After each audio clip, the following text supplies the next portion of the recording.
welcome to our in-depth study of the Chumash. We started with Meitav Karka some 3,200 years ago, and we're just trying to understand that that law of HaKadosh Baruch Hu.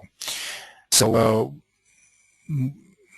through Rabbi Akiva we saw that's a din in payment, and then through Abaya's kasha we saw that we have to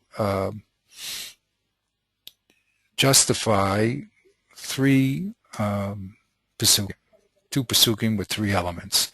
One pasuk says Meitav Sedeu, you have to pay with, and the other pasuk says Kesev and Yoshev. So it's that interaction that is what we're working on. The Gemara solves it l'chara in two ways, one with Reb Papa and one with Rav Huna. And the Rishonim argue about what's Peshat, who the halach is, first of all, and what's Peshat in those cases. And we thought, we read Rashi, we read the Rosh. Basically, we thought that the only question was who's the halacha is, but that everybody really holds, that Rav Papa holds, all three elements can be equally used as payment. And it's Rav Huna that says, no, Shavi Kesef gets pushed down a notch. And that's what the world looked like to us until we looked at the Rambam and the Ramah with a hey, and they gives precedent to metaltalin over karka. So, and according to the Ramah, that's all from Rav Papa. Now, Rav Papa doesn't say it in black and white. He just says that metaltalin has the quality that you can, if you can't sell it here, you can sell it other places. And karka doesn't have that quality, so the Torah said Meitav. The question is, what did that mean? Did that mean that Meitav equals metaltalin? Or no, it stays at a midrega less? That's a question on how you understand the Gemara over there. Now, we said that there's the Gemaras are in and of themselves, and the Gemaras, how they interact with each other. We call this dynamic relationship between the cases. There's a dynamic relation between the pesukim. There's also a dynamic relation between the cases, and it's that dynamic that we have to understand, and different shonim will handle it differently, as we've seen. When we got to the tour, the tour gives a precedent of metaltalin over karka.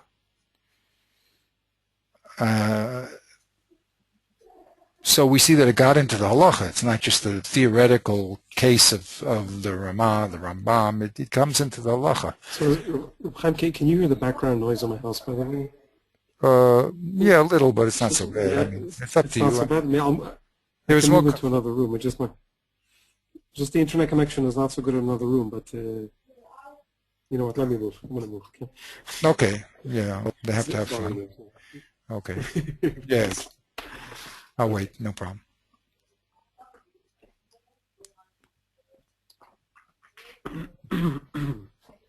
Okay, I'm good. That sounds very okay. There's no change in what you sound like, but who knows? Okay. Okay. So anyway, here is the real question. Okay, the real question is the Tur writes that you collect from metaltalin before karka. That's what he writes. And he also writes that Kesev and metaltalin are equal. So that's the setup of the Tur. Kesev equals metaltalin, and they're both better than karka. Now the question is, are we supposed to take him at face value? Or are we supposed to say he's talking about a specific circumstance? So we have a big machlokus in the Achronim on how to understand the Tur. So there's the Drisha and the Bach both want to push the Tur into our standard world of thinking. Okay, the earth-centered world we call it just for fun, but the standard way of thinking. Okay, and he's just talking about a case where the the mazik wants to pay back in metaltalin, and the nizak says, no, it says meitav, or even Rav Huna says meitav, so I don't want it. And so that the Torah is just telling us that you're right, you don't have to give him a karka.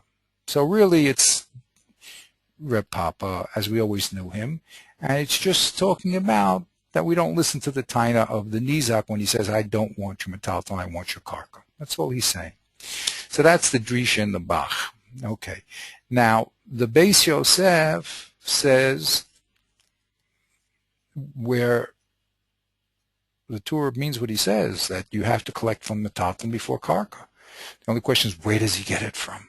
So the Beit Yosef says he gets it from the din of Balchov. And the Balchov, the Malva can demand kesef over metaltalin, and anything that's closer to kesef he can demand, like kesef over meitav karka, and he can also claim metaltalin over karka, because anything that's closer to kesef he has a right to demand. That's malva, and we can make a hekesh from balchov over to nezikin.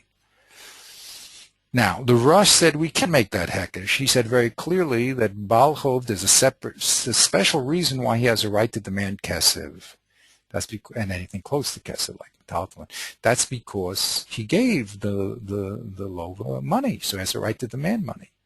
So the Beis Yosef says that the Rosh does say that. The Rosh says there's a distinction to be made between nezikin and Balchov, but the Torah doesn't hold there is a distinction, that both those cases are identical and can be learned from each other, except only one little distinction.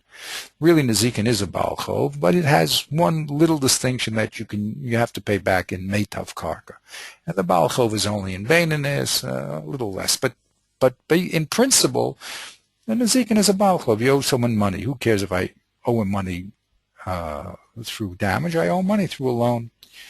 And that's how the Beis Yosef explains the Torah. In other words, we factor in the Balchov case, and we say just like in Balchov, you have a right to get money first, so and anything close to money. So too is the case in Ezekiel against the Rosh. So the Torah comes out to be disagreeing with the Rosh. The Rosh said a factor that made Balchov unique. You gave money, you have to get it back, but the Torah doesn't agree with that. That's how the Beis Yosef set it up. Okay. Now, and the Shushan agreed with him. Okay. Now, the Beit Yosef writes his own Shulchan Aruch, which is with his own conclusions. And here, he writes a little differently than he writes in the Torah, because he quotes, we said, the Rambam kimat word for word, except for some minor little,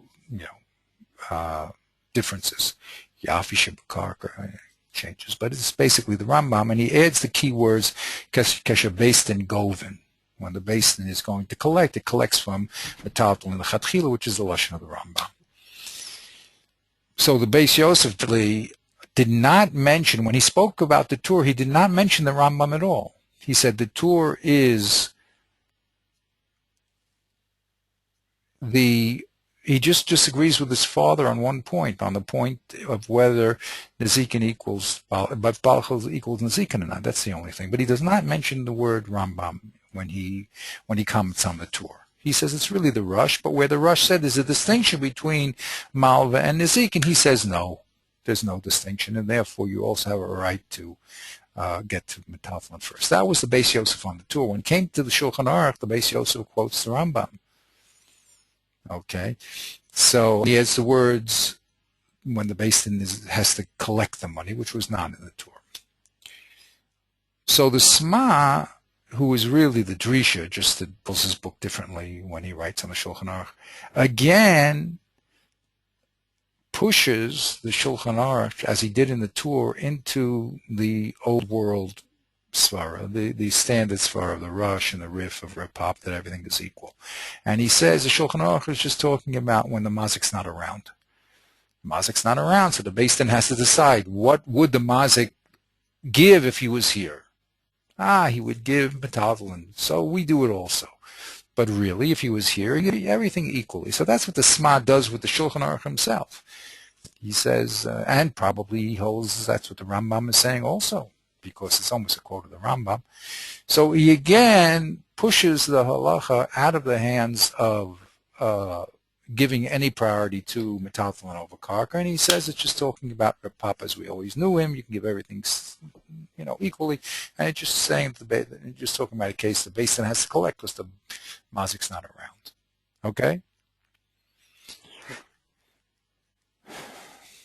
With that, we then move to the Shach.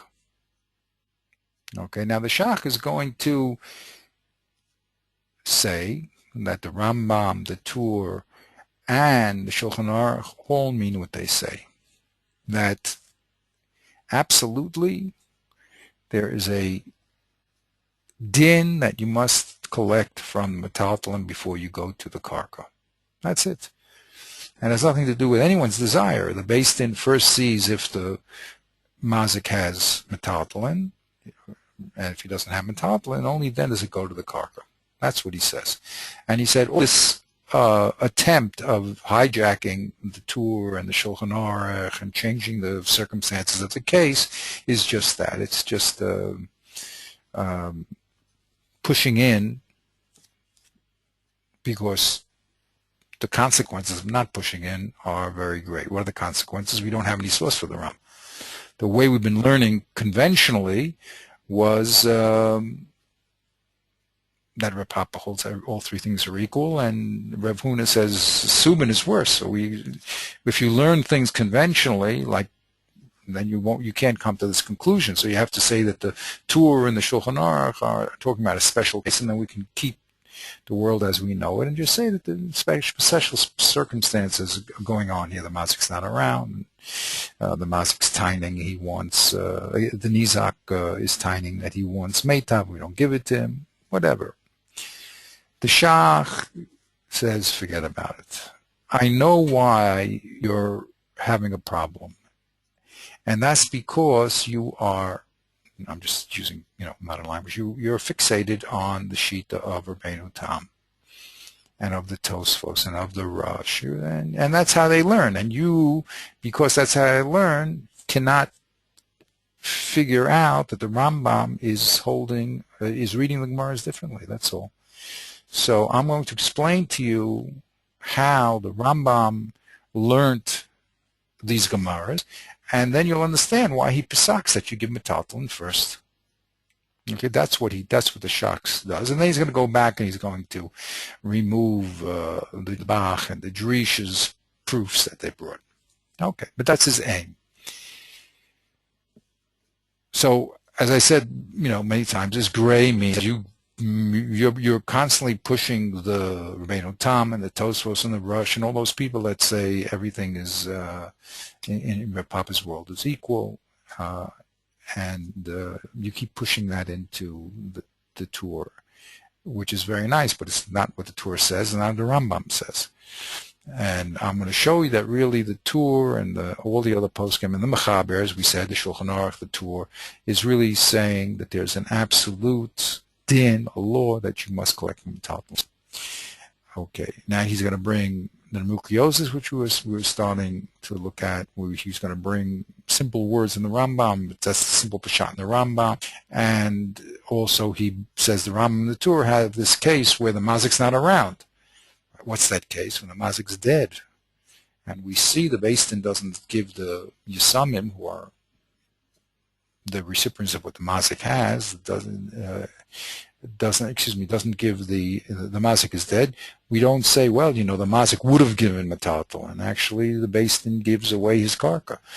So that's how he tries to eliminate the Sma. And he brings these other Svarim, the Seifai Trumas, who quoted the Rebbeinu Hananel, which we looked at a little, and the Rivan. Okay, so that's how he's going to do it. Now, with Avi, a few hours ago, we actually looked very carefully into the Rebbeinu Hananel, and we're going to see that we're going to have to put a lot of work into the shach. Okay, at this point, we're just looking.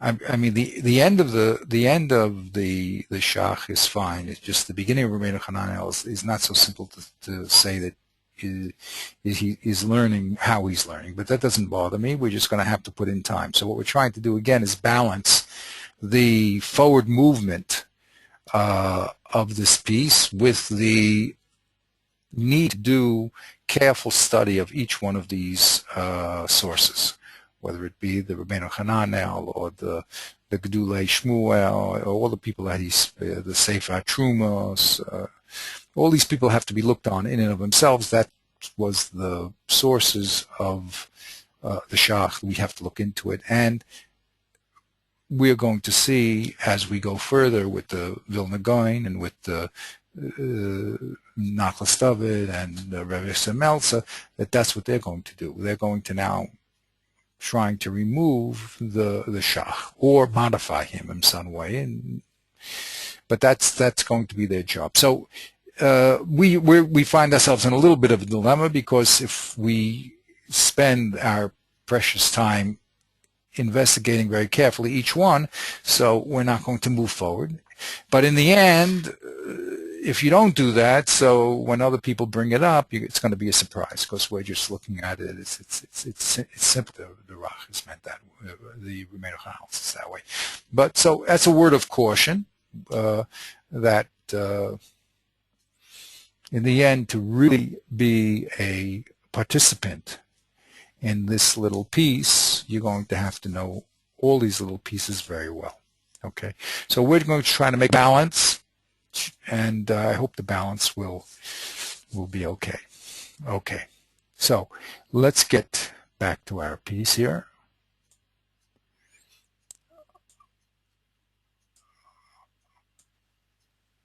Okay, so here is our shach in full color.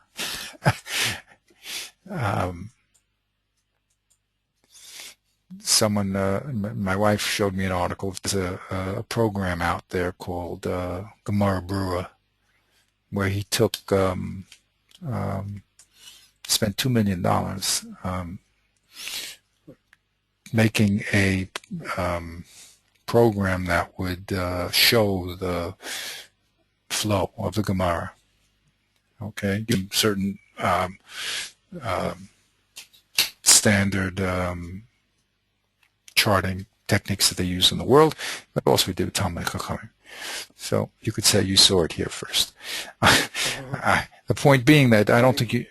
Yeah, he has. He made flow charts or what? Yeah. It's basically what they did is they got people together to learn Darkei Gemara, and I think a little Ramchal. And then you got Talmidei Chachamim, and they tried to make a little, like you can push a button, and if it's a question, so it'll make a box that's a question box, and then if it's an answer, it'll make an answer box, and then if it's a difficulty, so it's sort of, you take the text and you can sort of chart it with tools. But I don't think that's really necessary personally. I think what I do is just very, very simple, keeps the text in order, and you just have to, outline it. You don't need any fancy computer programs. But whatever it is, I mean, what's happening is that Hashem is revealing all these nice ways to show information,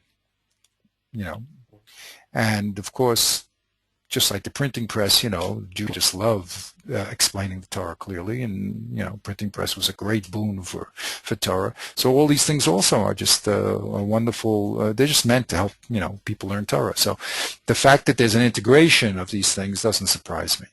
Okay, but I don't think anyone yet has thought of going this deeply through the system. Okay, because you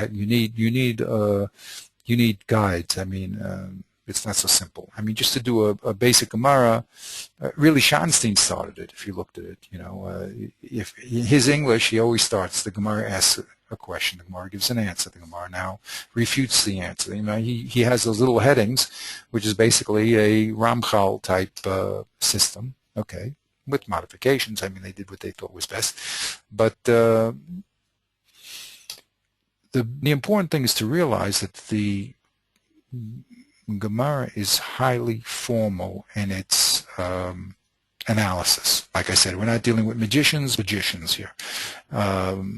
They're very, very highly formal in proofs and in disproofs, and also it's a system that you have to be in. The Reb Chinuch Leibowitz used to say when I was young in Torah, it's a system that you have to learn. There's certain things which are similar to Goyish logic, okay, but there's other things which are very unique to Torah, the Kal V'chomer, the Binyan Av, the Gzera Shava. These are things that work in very specific ways in the Torah, and you have to be a master of receiving the Torah from Har Sinai to understand how these elements work.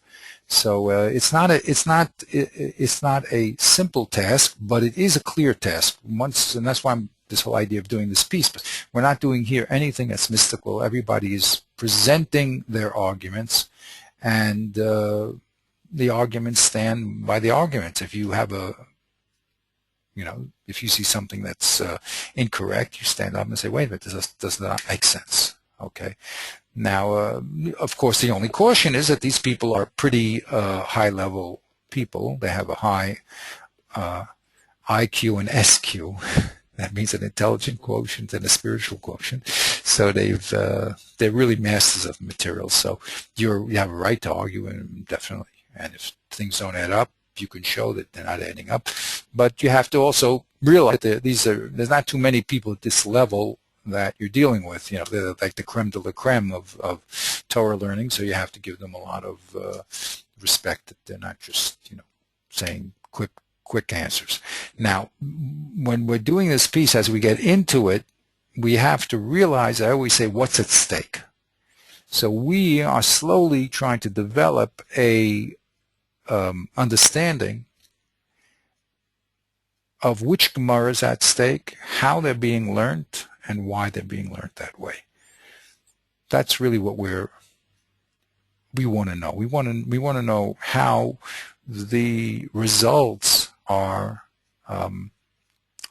being made, whether it's the Rambam or the Rosh or the Rif. Now, that sometimes can be just one Gemara in front of us. It could be interaction of other Gemaras, but these people are going to be telling us what went into what went into the formula, what type of things are happening, like this idea of Balchov. Does it interface with Nezikin as an equality, and therefore what happens in Balchov will move to Nezikin or not? There's a certain Sada Shava, but it breaks down at a certain point. Where does it break down? How does it break down? What's your proof that it breaks down? That's all the questions that the people who are really, really involved in this level are dealing with, okay? And that's what we're trying to get familiar with and close to, so that we'll be educated and not just not look at the world very simply, because it's not. I mean, there's a lot of interaction happening here, and if you don't understand it, so you're just missing it. So that's what we're trying to do. Okay, so the Shach, as we said, he brings the Sma, and the Sma says that the Shulchan Aruch is talking about when the Mazik's not around, and he's going to say that's not true. The Tur, the Shulchan Aruch, the Rambam, they're in a different camp than the Bali Tosfos, and they do give a priority of Metathlon over Karka. And after he states that, he brings people who say that. For instance, the Nemuki Yosef quotes the Rambam as saying, "Islay ka'umetaltalin, kafinin le liten metaltalin." There it is. I mean, the Nemuki Yosef says clearly that according to the Rambam, if you have karka metaltalin, the Beis forces the mazik to give metaltalin. There's nothing to do with what you'd like to give, what you want to give.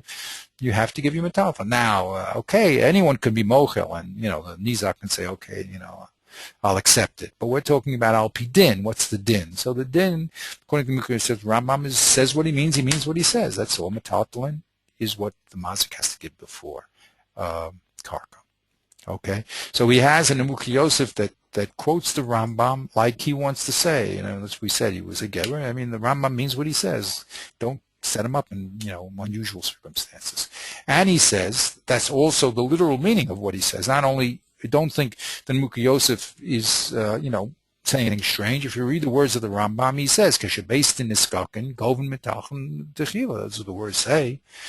Okay, so he says it must be that the Beis Din had to demand mitachin before karka, and that's the din. It has nothing to do with what people want. So that's the first move of the Shach. Bring source. That's another thing. There's a beautiful part of Dirk Tafunos. There's just so much to do, and that time is so limited. But if you read in the end, I think it's chapter 9 when he talks about proof. So there he tells you all the source of proof. One proof is from Kabbalah that we have a Masara, that people say it. Okay, now that's called a handed down proof. It doesn't prove anything except that those people who accept the Chumash and accept the Chachamim, they will hold that that's the truth just because it's Masara.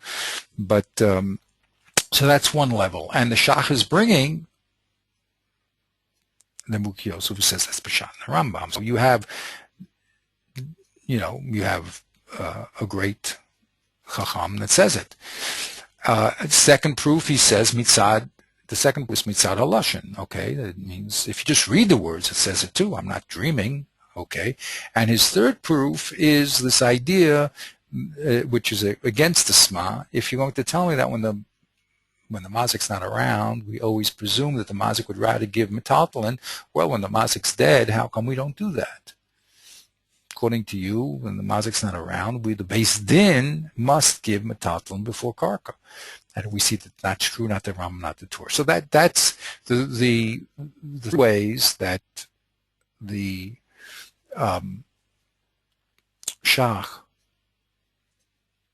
shows that the Rambam means what he says. One, that Nuki says it. Two, that's a simple Peshat in the Rambam. Three, when it comes to the mazik not being around, the din is not that you give metaltalin. So those are the three reasons why you can't start playing with the Rambam, and you can't start playing with the Torah, and you can't start playing with the Shulchan Aruch. Come on, you just have to handle the facts of life. Now, the only problem is, where's the source? That's the source, okay? Also, you have to know that the Shach, again, is handling the tip of the iceberg. He's only giving you like headings, because we have to read the Neuk Yosef there when it came to, in the Ramah. There's a lot of reading there that he wants you to know also, but he's giving you the conclusions. The conclusions, as Neuk Yosef says, the Rambam holds Metalfman is better. What goes on in there, you got to get involved. I mean, he's not, he expects that he's talking to people who are going to do the whole work, but he's writing the conclusion. Here's a beautiful part where he explains, the second part, he explains why everybody make their mistake. You can't, it's very good, but how come no one wants to admit that? Everyone else, all the other Rishonim are saying that Rav Papa says metaltalin is equal to karka, and Rav Huna says metaltalin is worse than karka. So where did everyone go astray? So here he says the real problem was, the first problem he identifies was Rav Huna. Everyone is learning Rav Huna, like Rashi, that when he said, "O Kesev O Meitav," it meant you had a choice. You can give either one. Okay? And that's what the Rabbeinu Tam says also. You can choose either one. That's how Rav Huna started. And then when Rav Nachman said, "And what do you do with Yoshiv?" he says that's when you don't have Kesef and Meitav. So that's a very simple, straightforward reading of the Gemara. And because everyone read the Gemara that way, that's how Rashi read the Gemara, the Rush read the Gemara. So really the simple meaning of an O means an equal alternative. So that's where everyone came to the conclusion that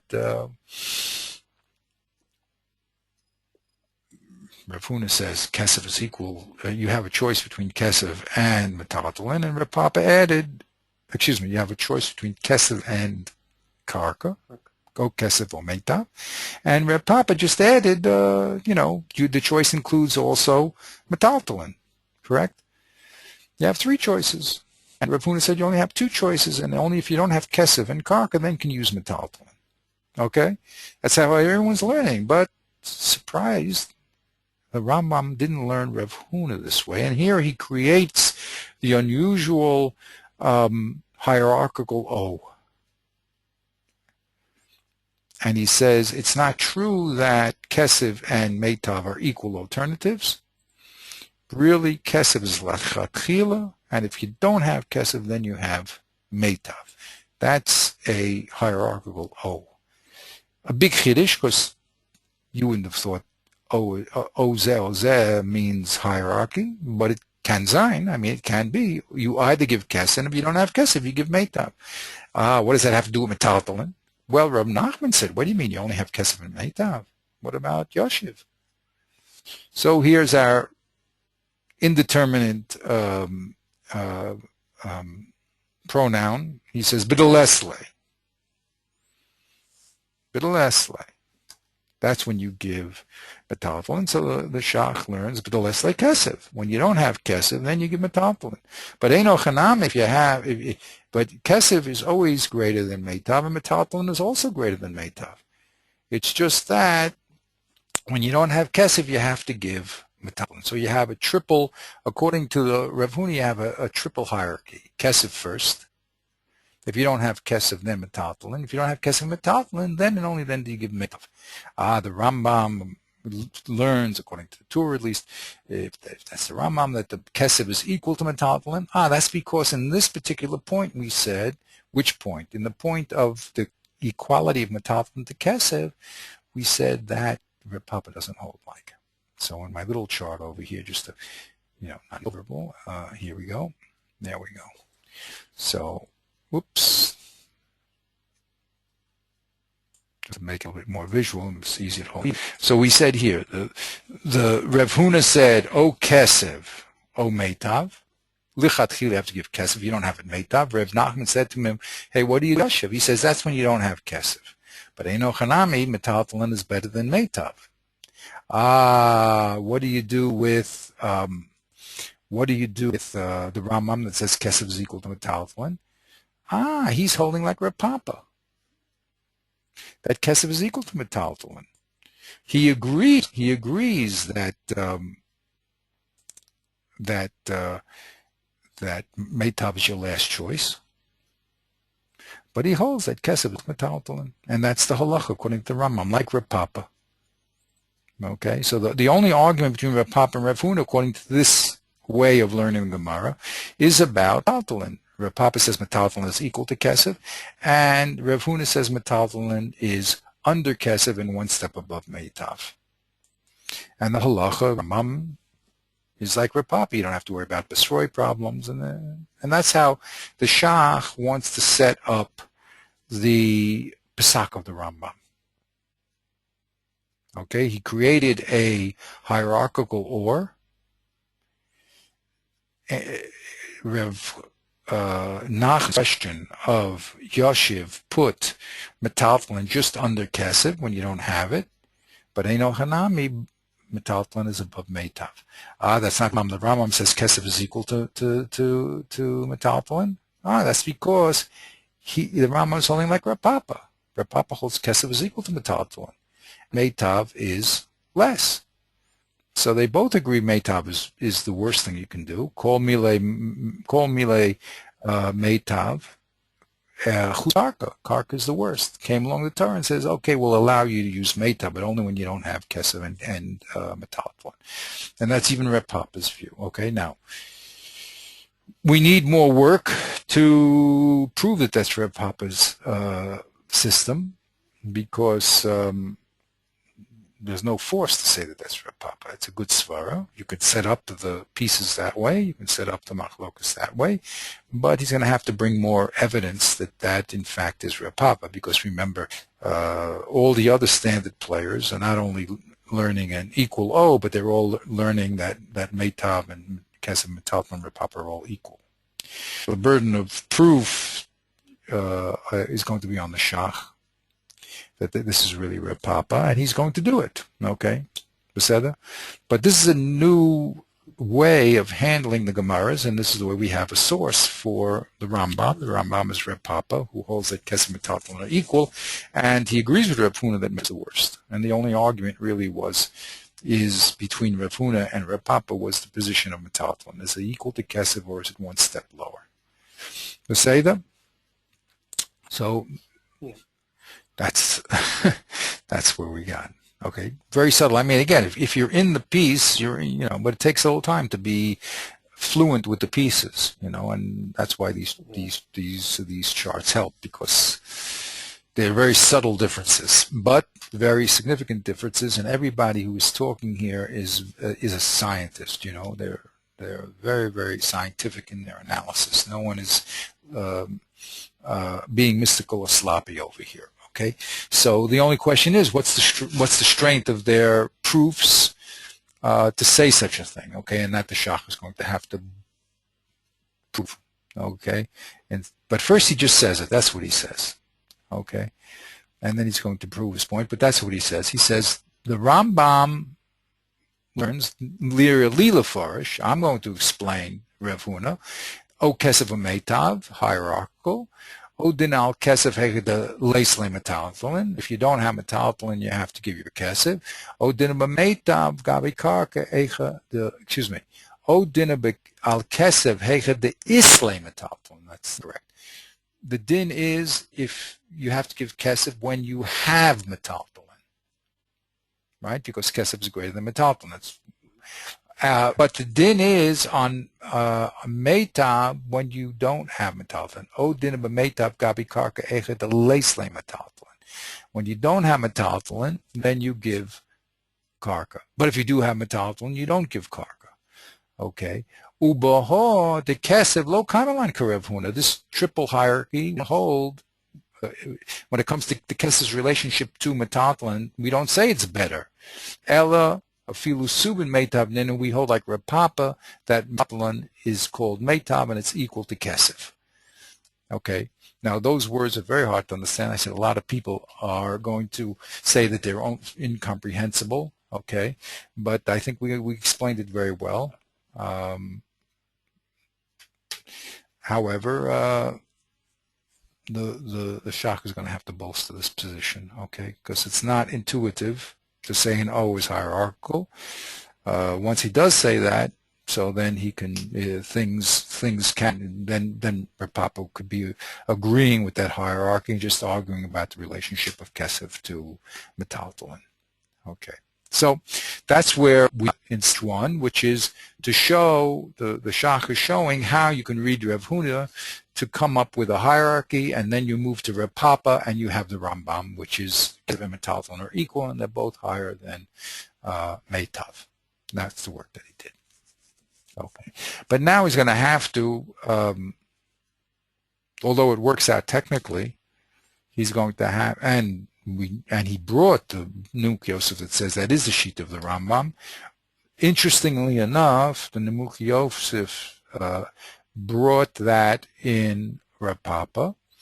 Oh, no, excuse me. The Rambam, he didn't say the source. He just said the Ramah, where the hay is real, but he didn't give us the source of the Rambam. He just said the Rambam holds that metaltalin, kesef metaltalin is better than karka. But he never really talked about the source of the Rambam. He just said that that's what the Rambam holds. Good, fine. So in order to bolster this reading of Rav Huna, which is this hierarchical or, not the simple or, he brings the Rabbeinu Hanan. And he's very careful to quote the last line in Rabbeinu Hanan. Rabbeinu Hanan does talk about this all of Rav Huna and the whole Shakla Bataria, which is what I was doing with my other student there, Avi, this morning. But B'kitzer, the Rabbeinu Hananel does say at the end the following thing. He says that from Rav Huna we learn the case of Baal Chof. From Rav Huna, who says that kesef is greater than karka, we're going to learn the din of Baal Chof. Let's read what he says here. Because of Harama, I'm sorry. This is the right here, I'm sorry. So he says like this: the Sefer Truma, called the Bali Truma, brings Rabbeinu Hananel, who is talking on Rav Huna, and what the Rabbeinu Hananel explains this whole back and forth between Rav Huna and Reb Nachman, and Rabbeinu Hananel says the following: Mehacha, from the case of Rav Huna, we learn the lo misalkin lebalchov ba'ara. From this case of Rav Huna, we learn that he can't get rid of the balchov. Means the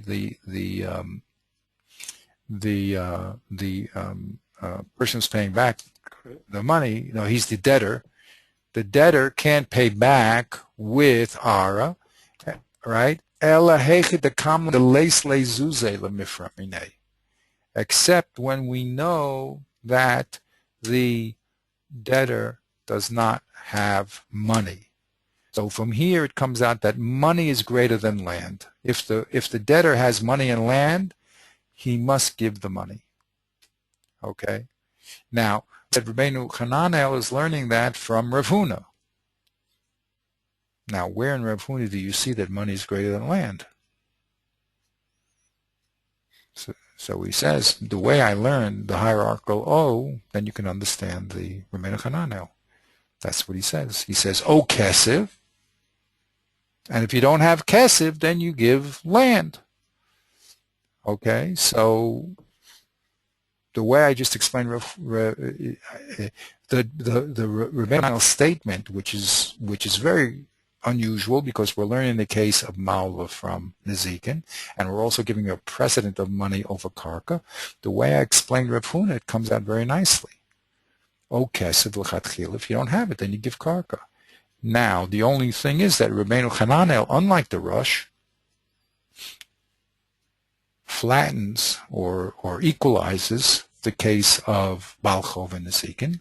So whatever's happening in Nezikin is going to happen in Balchov, just like in Nezikin, Rav Huna said that money has a precedent over Karka. So too, that will move to Balchov. So both those cases are equal, and what we see in one will spill over to the other. So he takes the Rabbeinu Hananel and he says, look, here's a raya that my hierarchical or must be true, because how else would Rabbeinu Hananel say that there's a priority of Kesef over Karka unless you say that there was when Rav Huna spoke, it was a hierarchical war. Okay? He's doing this, I don't want to say this is a case of begging the question, but it's similar to it in that he has the same problem that in the Rambam as he has with Rabbeinu Hananel. Rabbeinu Hananel doesn't really constitute a proof for the hierarchical or, it's just another scenario for the hierarchical or. Well, it's a little bit better because, you see, Rambam doesn't say anything as usual because he's just writing conclusions. Right. But the Rabbeinu Hananel makes an analogy between what Rav Huna is doing and the case of Balchov. Mm-hmm. Okay, so he's saying from here, from the case of Rabbi Yehuda in Nezikin, we hear that there's a priority of Kesef over Karka. Right. So now the question is, well, where did he get that from Rav Huna? If you're in the old world camp of all the other people, you'll say Rav Huna said Kesef and Karka are equal alternatives. So how could now the Rabbeinu Hananel says that there's a preference of Kesef over Karka? Where did he get that from? And he did it. I mean, he is making an analogy. He says from here, from Rav Huna's statement that says, O Kesef, O Karka, we see that in Balchov you give a precedent of Kesef over Karka. Well, where do you get that from Rav Huna? So the Shach says, the only way you can answer this is to say that there was a hierarchical or. Right. So that was the work of the Shach. Okay, okay. Now, again. Right. So he actually does. Yeah. So in a way, the argument depends on like the clarification of the Rambam on the Zikin depends on a clarification of Rabbeinu Hananel on Balchov. I mean, that's the difference, is that the Rabbeinu Hananel, by bringing the case of Balchov, so now the Shach has a neat, he says, look, my explanatory tool works in two cases. So that it does make it stronger, for sure. He has a stronger case for his explanation because it works in two cases now. It explains both the Rambam and Rabbeinu Hananel. Right. Exactly. Now there's a thing that there's a logical tool called in Hebrew they bring it down in the document called a hekesh arekenes, which means if you can explain something any other way, then I'm correct. Right? Can't explain. If you cannot explain something differently than the way I'm explaining it, all right? If there's no other alternative except to explain it the way I'm explaining it, then I must be correct. Right. It's reductio ad absurdum. That's what they call it. I think reductio ad absurdum is that's where you say that if you learn it some other way, you will. It's part of it. Usually, reductio ad absurdum is if you learn it any other way, you'll come to a dead end. Right. Okay. Exactly. This is saying this is saying there is no other way to do it. There's only my way, because there's no other way you can explain Rabbeinu Hananel to say that there's a hierarchy of law. There is no other way. So that's called hekesh arekenes, which means that there's no other ain't alternativa, as they used to say in this country sometimes. You know, there's no other way to explain Rabbeinu Hananel except by saying there's a hierarchical law. Now, whenever that type of move is used, so people, of course, are going to come up with another alternative. Okay, but that's okay. That's fair. I mean, that's whenever you say no other way, so you'll say, wait, maybe there is another way, and then you have to prove your point. But his move is to say, look, come on, let's look at what Rabbeinu Hananel says. He says the case of Balchov. We know the case of Balchov has a precedence of Kesef over Meitab from what Rav Huna said in Ezekiel. Where do you see any precedent of Kesef over Meitab in Ezekiel? According to everyone else, it's an equal alternative. Says the Shach, you will be forced to admit that the only way to explain Rabbeinu Hananel is to say hierarchical order, and then everything works out well. So my solution is the only solution that's going to give you an explanation of Rabbeinu Hananel. Because if you keep playing back the old record that there's Kesef O Meitab is an equality, then how are you going to get to, from here we see that in Ezekiel there's an inequality. How can you learn an inequality from an equality? Doesn't work logically. So that's the Shach's work, okay? That's his work. Now, he even goes further because he says, all these, the Gedulei, that's what the quite innocently, quote unquote, nothing here is innocently, everything is purposely put, but the Sefer HaTruma quotes Rabbeinu Hananel, and that's his conclusion, that it comes to Ezekiel, we're going to learn from, when it comes to Balchov, we're going to learn from Ezekiel as a precedent of Kesef over Karka. Now, subsequently, a person called the Gidulei Truma attacks the Rabbeinu Hananel. He says, look, I agree with you about what the Rabbeinu Hananel said, but it makes no sense. And he'll give all the old world errors. First of all, O is an equal O, and the Rosh said that there's no connection between Nezikin and Balchov. You see?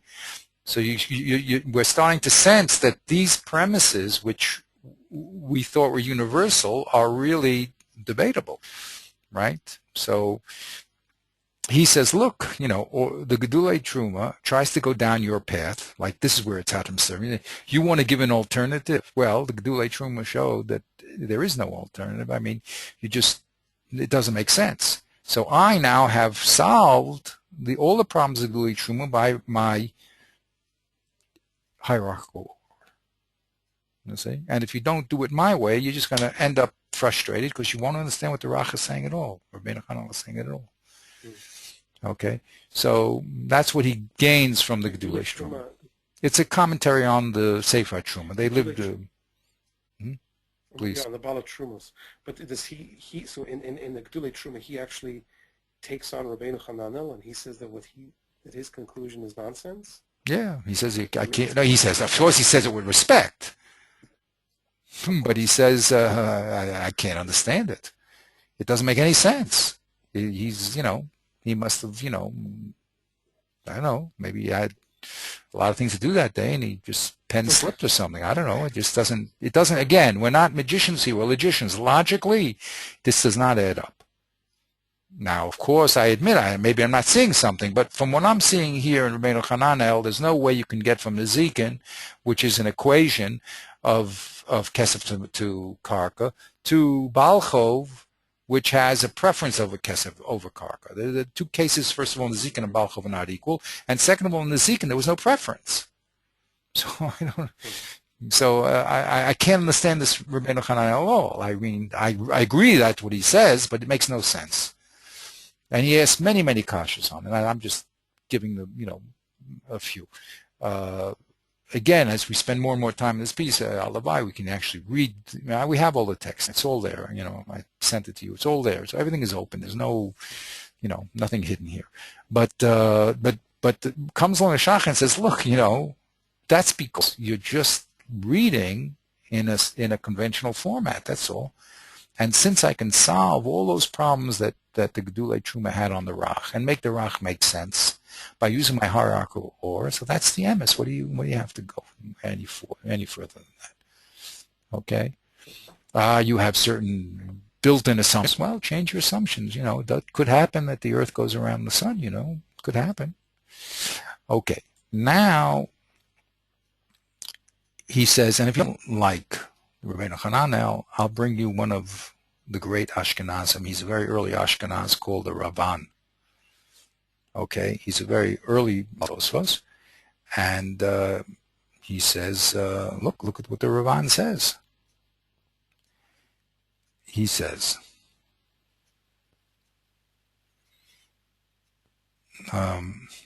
here's the Ravan. Okay, so let's do the Ravan together. And again, we're slowly trying to become educated. We have to do all those cases of Balchov and Mekach. So we'll eventually get to it. But again, I'm trying to balance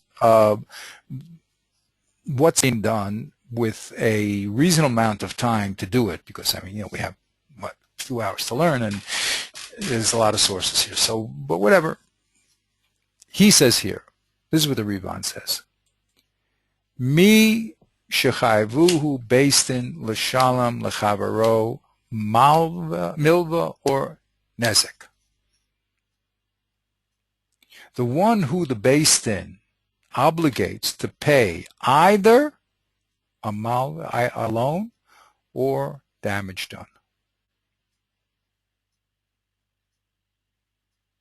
Okay, so here you see he's making the equation. He's putting them in the same camp. Okay, the Rush says that they're distinct. There's an essential difference between the two. Well, the Ravan, who's a Bali Tosfos, an early Bali, he says no, they're not. And what does he say? He says, "Eino yachol likofo liten lo kesev, ella shavet kesev afilu subin." The Ravan says, in the case of Malva and Nezikin, you can't force the person who is paying back to give kesef over metaltalin. Okay? Where is he going to learn that from? He's going to learn that from Reb Papa, like I'm telling you, says the Shach, right? This is really, Reb Papa, remember, put an equation between the two. Remember, he says kesef and metaltalin. So the Ravan is saying someone who owes nezek and also a balchov, the person who is collecting has no right to say, I want kesef more than metaltalin. Okay, that's what he says. All right. How do I know it? From Dav Zayin Amud Aleph. Rami Leah Baya Rava. Kasav made of Sadeu, made in media clean low, Vahaitanya Yashav Rabbi Shavat Kesef Filu Subin. And what's the maskana of that question. There were 5 answers. The 4th answer was Rav Papa. Umaskana is what? Kol mile dihiv le metaltalin afilu subin meitafu.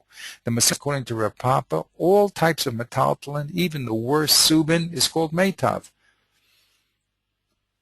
Di'i lo mizdaven mahai masa mizdaven mamasasa.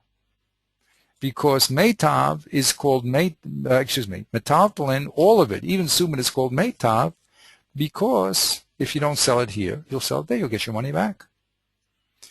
Except ara. Ara is not called meitav. So there the Torah says, ulei save le meitav, that the nizak should give meitav, ki hechi de lichpo tzalea zvine. So that will increase the amount of excitement in those buyers. V'malva b'beinenis.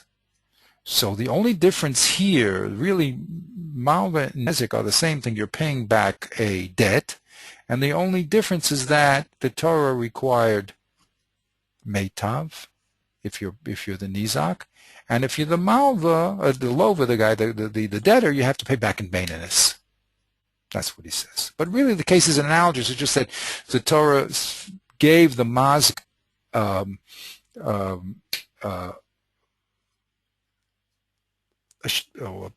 favor the nizak, say, with the stringency that the mazik was to pay back in idis, whereas in the lova it only has to be beinenis. Okay, but really they're both paying back the same. But vafilu para metaltalin, v'i para metaltalin, and if he pays back with metaltalin, call the shavik kesef kekesef. Says it clearly. If he pays with metaltalin, then any type of shavik kesef is like kesef. Shavik kesef and kesef is equal. Okay. How do we know in that that's true in lova, that kesef is equal to shavik kesef? Because he brings the pasuk in the Chumash that says the person who's collecting his loan, v'ha'ish asher atanoshe bo yotzei b'chutz, the person that you're collecting your loan from has to stand outside and collect his loan. Umar darko shel adam lahotzi b'chos m'bekelim. Now, what do you think the debtor is going to bring out from his house? Pachos shebekalim, the worst thing, right? He has to pay a loan. What is he going to bring out? The worst thing. Okay, and here's the point. Avad yedin islay kesef. But if we know that the malva has money, then yehivla, he must give it. How do we know? How do we know if the malva has money, he can't give shavik kesef? The Oma Rev Huna, O Kesef, O Meitav. Rev Huna said, Kesef or Meitav. Ve'esve Rev Nachman, and Rev Nachman had a kasha. Wait a minute. What do you mean, O Kesef or Meitav? Yoshiv l'Rabbi Shavik Kesef of Yesubin. V'shane, and Rev Huna answered him, Hacha b'mayaskinin, the lace lay Kesef. You see? Yeah. When you don't have kesef. Yeah, this is a very clear statement. This is a very clear hierarchical order. Right. I mean, in terms of this is probably this is the oldest source, right, for a very clear statement of a hierarchical order. Right, and here it's spelled out. Whereas Rabbeinu Hananel, okay, he talks about Balchov, you can't read him any other way, but here he says when you don't have kesef. Mahu detema. He reads it right into Rav Huna. And he reads it into Rav Huna, right? And he's learning Balchov from it. So we have all our elements. Balchov is equal to Nezikin, and there's a hierarchy. Okay, we have it all here. Okay? So the Shach says if you don't want to explain my explanation of Rabbeinu Hananel, you have some other way of doing it. Well, here's the Rivan. Okay? Good old Ashkenaz, and he's learning hierarchy. What would you say? No, he can't give him a metaltal, and he has to go out and sell the metaltal and bring zuzeh. Kamashman, he doesn't have to. And he says, Oh, then there's another din. Veneer li matzi lashvue deleslate metalton. You don't have to take a he doesn't the lover the debtor doesn't have the shvua that he doesn't have kesef. Veneer li the lo matzi lashvue deleslate. He doesn't have to take a shvua. Why? Kaven de Rabbi Rachmana shavi kesef. Since kesef is equal to kesef, so he doesn't have to make any shvua that he doesn't have kesef to give. Shavi Kesef. I know exactly what he wants from that, except there's no necessity for sure. But here we have the Rivan creating a hierarchical order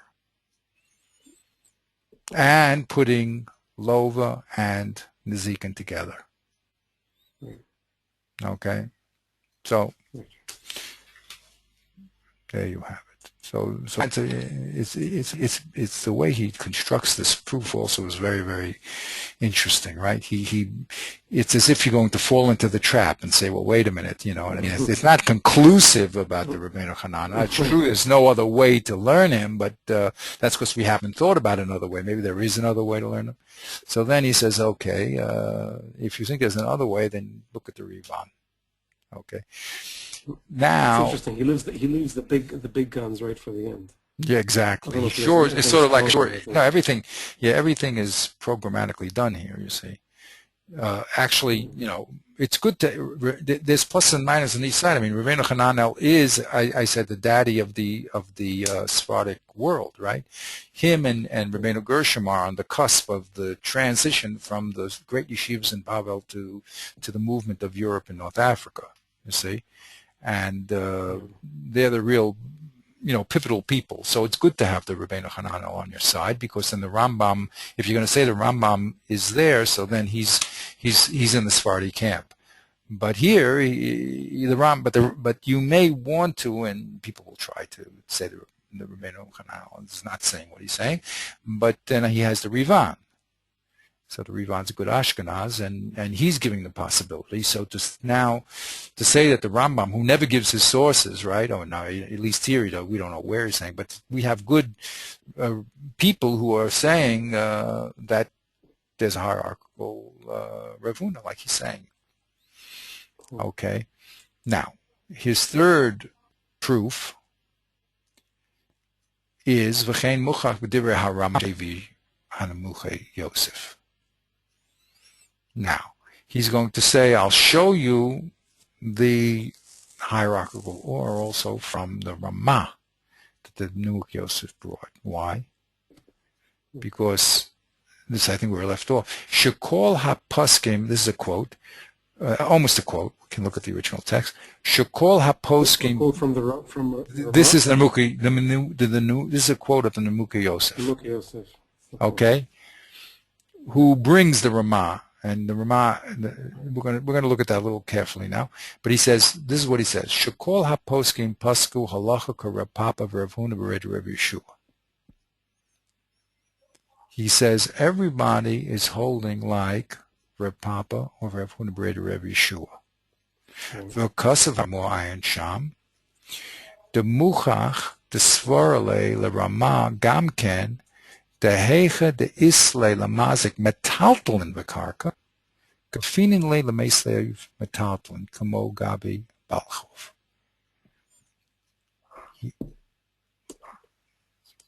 He proves over there.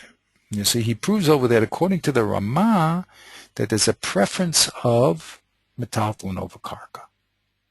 Now remember, the Ramah also pushed kesef in front of metaltalin, but it doesn't matter. As far as the relationship of metaltalin to karka, he just wants to say, I'm showing you another rishon that puts metaltalin in front of karka. It's true that he pushes kesef even in front of metaltalin. Okay, but that's not the point. That's another step that he has, we'll have to explain. But there's no doubt about it that the Ramah puts metaltalin in front of karka. Right? Now, and that's in Rav Papa. Okay. Well, that's in Rav Papa. Okay. Now, the way I explain the machlokes is beautiful. Okay.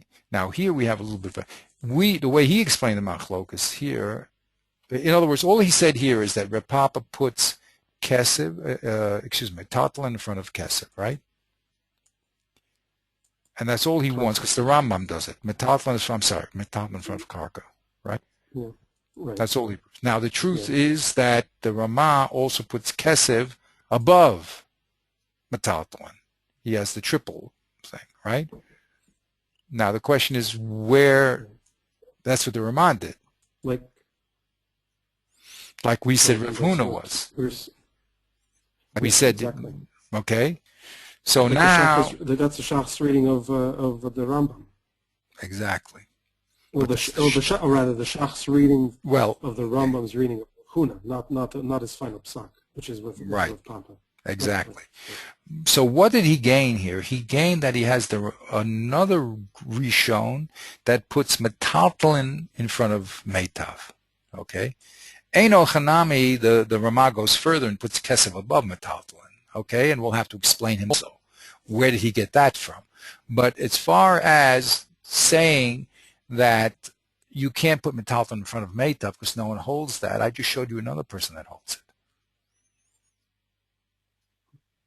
Okay, so he doesn't. All he, the first question, all he has to do is to say that the Ramah disagrees with the Rambam. He holds like Rav Huna. In other words, they read. Yeah, but the only problem he said, you're right. That's what I would have said. But the only problem is he said all the Meforshim hold like Rav Papa. Okay. You see, that's a little bit strange. Okay. So that's a little bit strange because. It's true. Well, la halacha they hold like Rav Papa. That's true. According to what the Shach will say, of course they hold like Rav Papa. But the Rambam holds that Rav Papa holds metaltalin is equal to kesef. Okay, and the Ramah says that metaltalin is greater than kesef, but he also holds like Rav Papa. Okay. Now the only question is if the Rav Papa says if the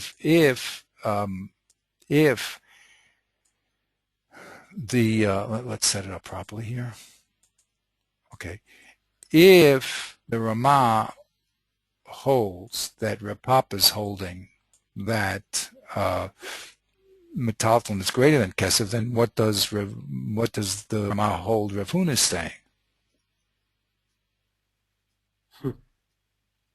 That's true. What is he holding? There's no machlokas. Okay, so it could be that the Ramah is holding the Rav Huna is holding everything is equal, or excuse me, not everything. That kesef is metaltalin, and they're both better than meitav. It could be that's how the Ramah is setting up the machlokas. In other words, he disagrees with Rav Huna. Eino Chanama, when you look at the shita of the Rambam and the Ramah, there's certain similarities and certain differences. So you have to recreate the Gemaras properly. You know what I'm saying? So here it could be, in other words, to set up I'm doing the supposition, filling in the blanks. But then see, what was the gain? You see, what was the gain? Yeah, go ahead, please. I'm sorry. Where would the Ramah be getting his hierarchical, or if not from a reading of Rav Huna? So the truth is, you say that, then he has to have another source. Right. That's correct. If it's not Rav Huna, who is it? So we're going to see another source. Okay, he's going to pull out another. Well, no, not really, not here. The hierarchical or for kesef above. If you remember, the Ramah said it was a svara. Excuse me, I'm being sloppy. The Nemuki Yosef, when explaining the Ramah with a hey, said it was a pure svara, and he said, why did Reb Papa say that metaltalin is greater than meitav? Because you can get your money, right? In low, it's movable, and therefore you get your money back quicker. So if already the relationship of metaltalin is that it's better than meitav, so kesef, which you can get, you don't even have to go to the next town, should even be better than metaltalin. Better than kesef. I'm sorry. Metaltalin has to be better than kesef, right? Because it's the real thing.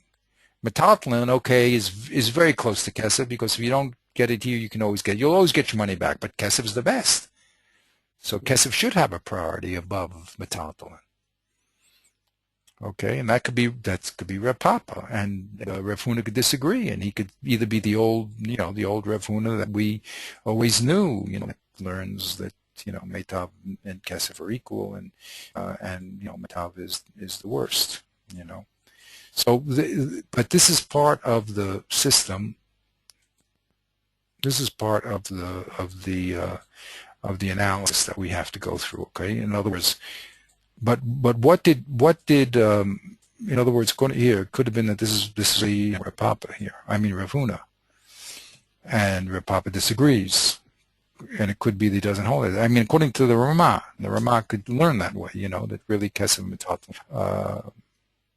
according to Reb Huna, could even be the same. And Meita. Excuse me, I'm sorry, that's not correct. There's too many of these here. I would say. Is it impossible? Is it like beyond? Is it too much to say that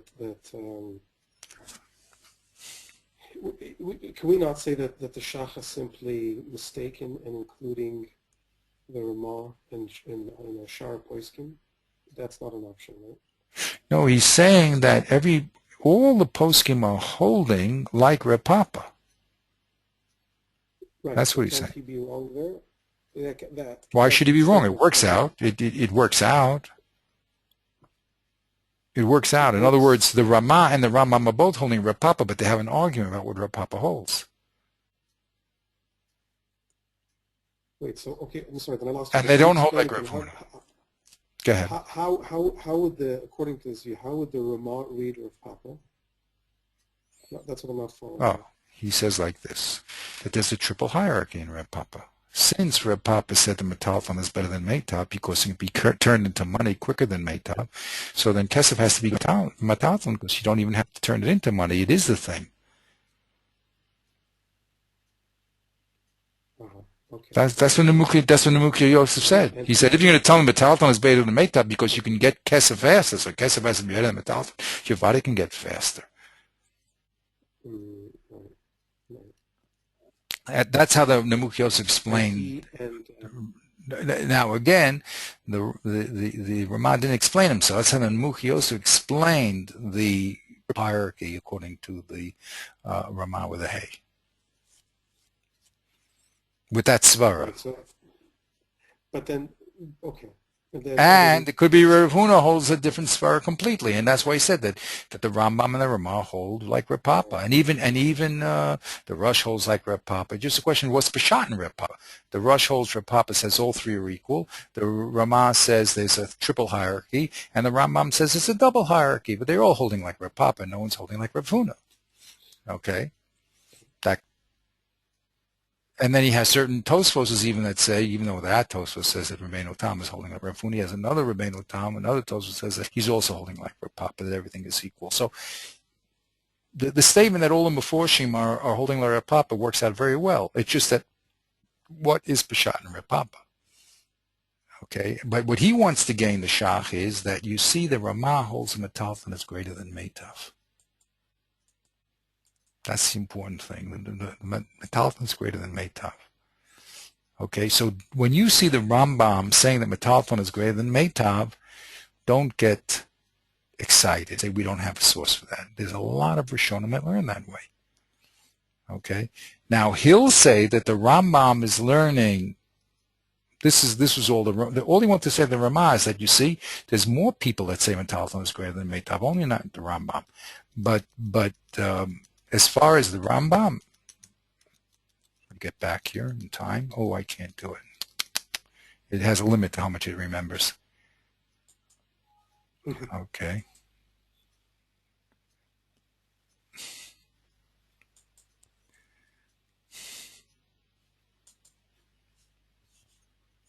Can't undo. I didn't save it. So, yeah. So here is what the Rambam will hold according to the Shach. Okay, the Rambam will hold that Rav Huna and Reb Papa are only arguing about where Hotlin goes. They all hold Meitav is the worst. right? And the halach is like Reb Papa, that Meitav is equal to Kesef. That's all. But Rav Huna holds triple. Now, all he wants from the Ramah is to say, don't think it's so unusual that Metaltalin is greater than Meitav, because the Ramah says it. Eino Hanami, he's learning it from Reb Papa, and he'll learn Reb Huna. That's not my point. I just don't want you to be fixated on this idea that Metaltalin always has to be equal to or less than Meitav. You know, I mean, it's not true. Okay, that's all he wants to gain from that. Okay.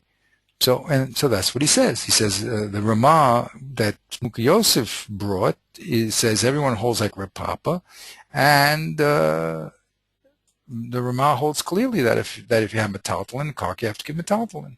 Okay, and we'll work out the differences, with the whole thing. Now he says v'chein mashma pashut b'divrei. So you see now he's going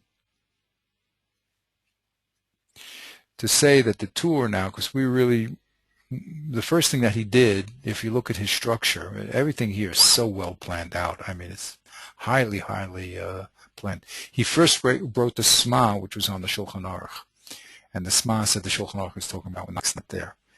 So he said, forget about that. That's the Rambam and the Mechaber, which is the Shulchan Aruch, is like the Shushan, meaning that there's definitely priority of metaltalin over kesef.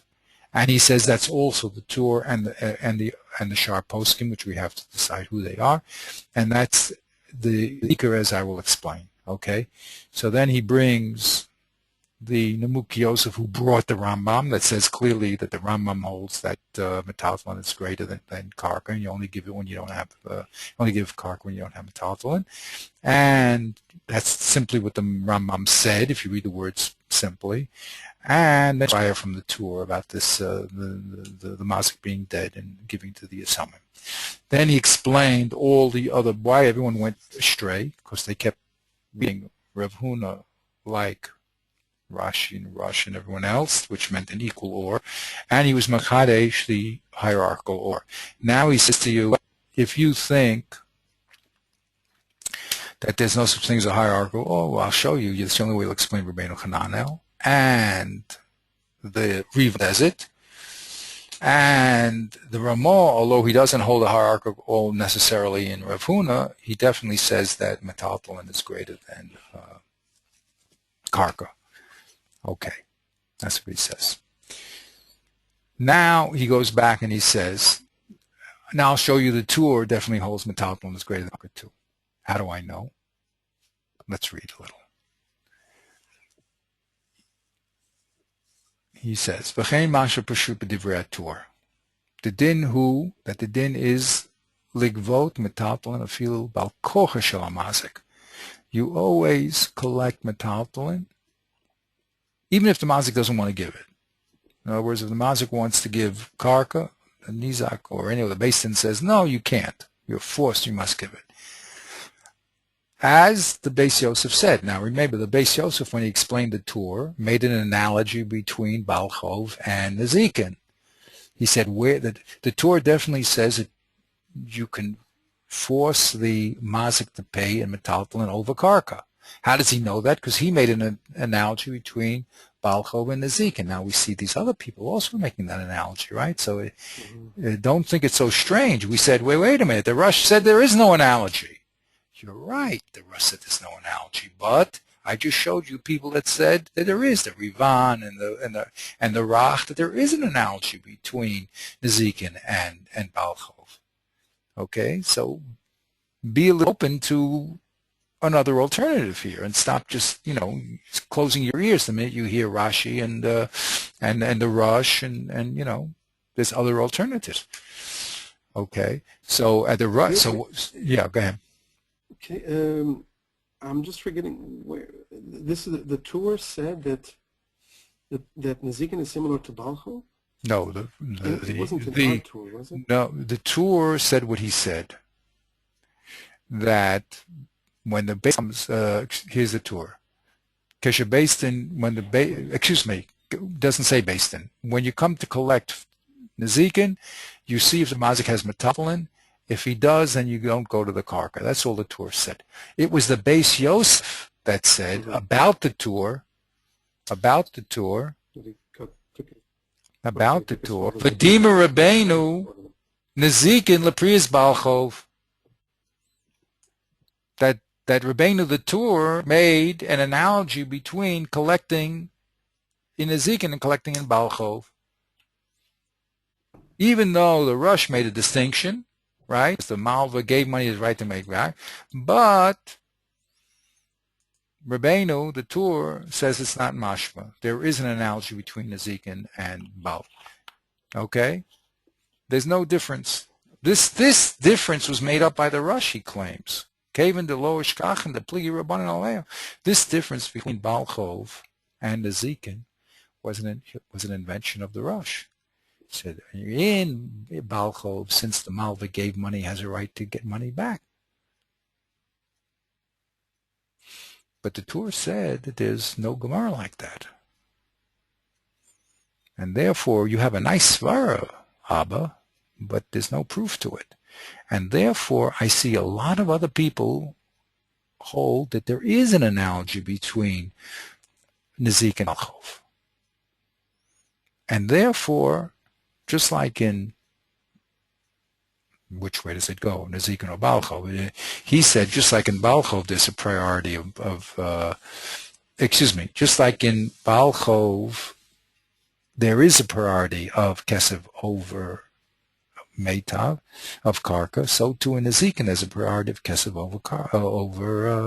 over Karka.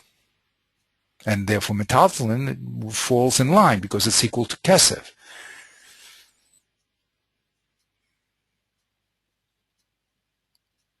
This text that I'm looking at right now, this is the Beis Yosef.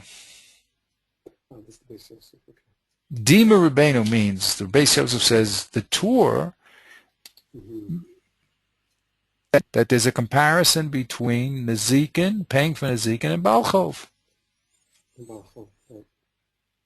Unlike his father that said there's an important distinction between the two, he leveled the ground between the two.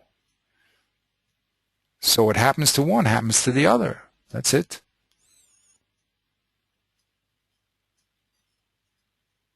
Now, how do you know that in either Nezikin or in Balchov there's a precedent of Metalton over Karka? He doesn't tell us.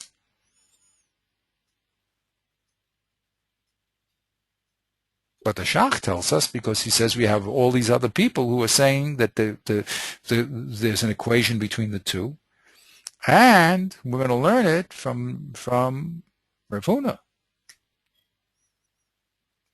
who is his hierarchical or. That's a lot of work that was just done over there. That was not easy stuff, but that's what he does. So every step is a step here. Question number one, is Balchov and Nezikin equal? And there's only a mikri difference about what type of, when you do pay with land, which is at the end, which type of land do you have to pay with? Meitav or Beininus. That's just a mikri difference, okay? But be'etzem, a person who got damaged is really just a person who owns a loan, that's all. He's the same thing, just owes money, that's all. He owes money, so therefore the two cases are equal. Or no, says the Rush. There's an important distinction between Balchov and Nezikin, because in Balchov you gave money. That's why you have a right to demand money back. But in Nezikin you have no right to demand anything back, and therefore whatever the mazik wants to give, all three things are equal, and there's no precedent of kesef or metaltalin over meitav. But now the Shach has enlightened us to the fact that this is a very debatable point, and what seemed to be obvious when we read the Rush was a position in the Rush. It was a position that he took, that there's an important distinction between Malva and Nezikin. If you gave money, you have a right to get it back, and therefore I can demand. But that doesn't exist in Nezikin. That was a decision of the Rush. Not everybody holds that. So what looked to be like an invention of the Tour, like he decided to say, go, just daddy, goodbye. Now all of a sudden we're seeing was a very real and potent alternative to the Rush. And in the Rush, in fact, was the Bal Machadesh here by saying that there's special reasons in the Zikin making it essentially different than the Zikin. But that was a position. You can take such a position. Okay, you can hold such a position, but it's a position, it's not an exclusive position. So that's the beautiful work of the Shach here. I mean, the Shach has done a very deep analysis here, and it's going to be dependent upon whether these two cases are analogy or not. Now, we're either going to have, there's only two places that you can prove your point. Either you're going to say there's a text somewhere that does it, or you're going to say it's a rational understanding, a svara. There's only two places you got to get it. Either it's svara, it's common sense, or I mean, it makes sense, or there's some text that says it. So that will be a deeper level of it. If we can find some text that pushes us into it, it'd be fine. I mean, the Shach says, I have it. The Shach says, if you look at what the Rabbeinu Hananel said, he said he learned it from Rav Huna. You see? Rav Huna says there's a hierarchy, a precedent of Kesef over Metathlon over Karka. You see, that's where the Shach produced it. He had to produce it because no one else is talking, right? Everyone is just saying what they have to say, but they're not spelling out where it is. So the Shach says it's right here, and if you don't believe me, well, the Rivan says it, and there's no other way to explain the Rabbeinu Hananel. So believe me, don't, and also don't think that this is like a strange, universe. Wow, what do you mean? The Earth goes around the sun? Come on. It's a very well-held opinion. Just it's not the opinion that you're used to holding. So it's very, very exciting what the Shach has done.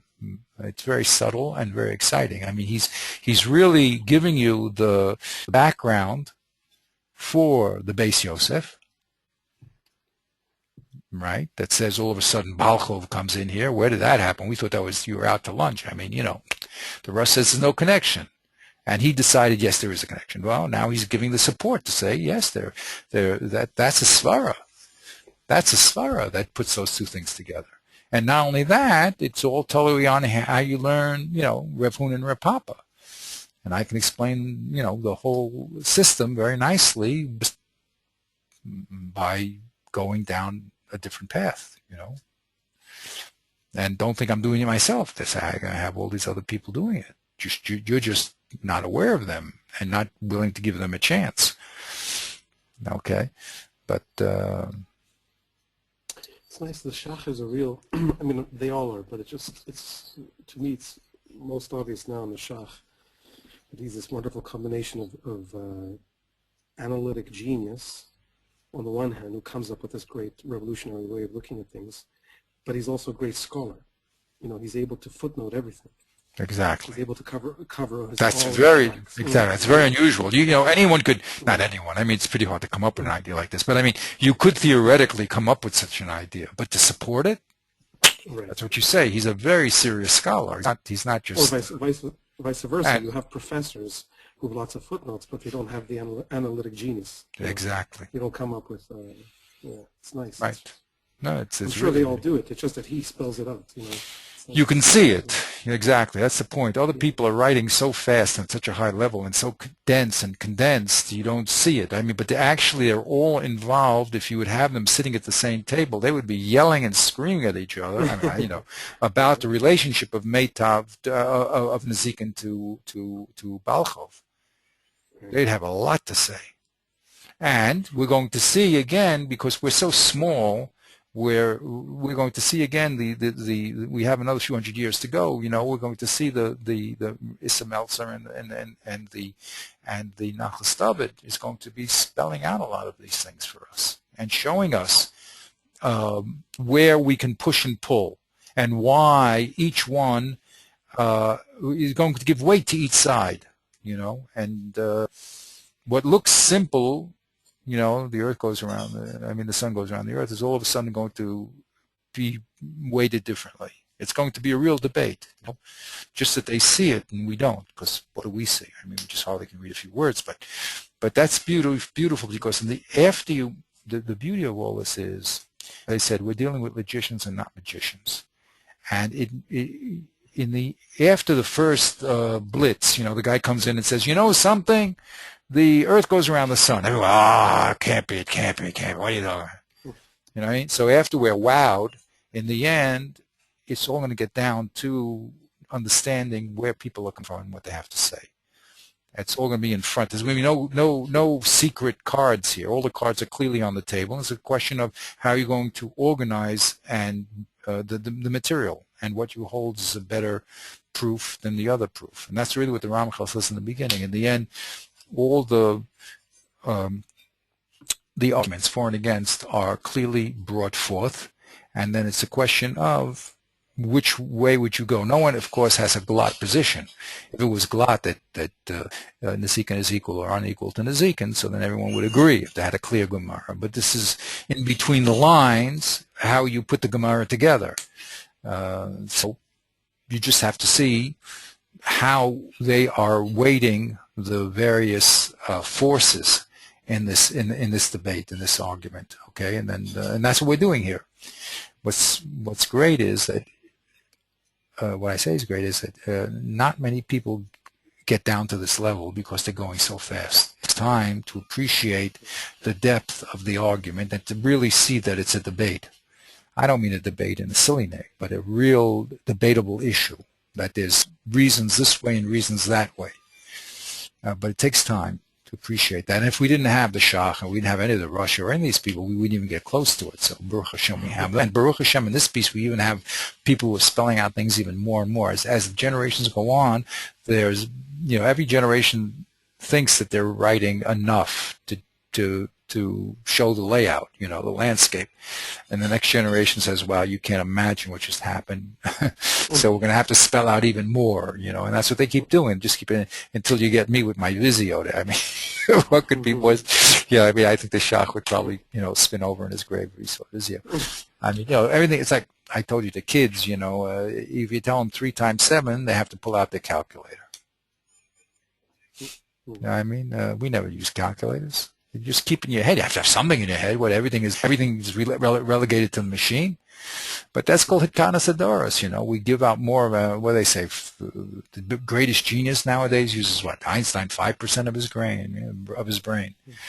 I mean, that's unfortunately that man has become more and more a lazy thinker, and more of a technical, relegating, life to technicalities and not really, discussing things and debating issues.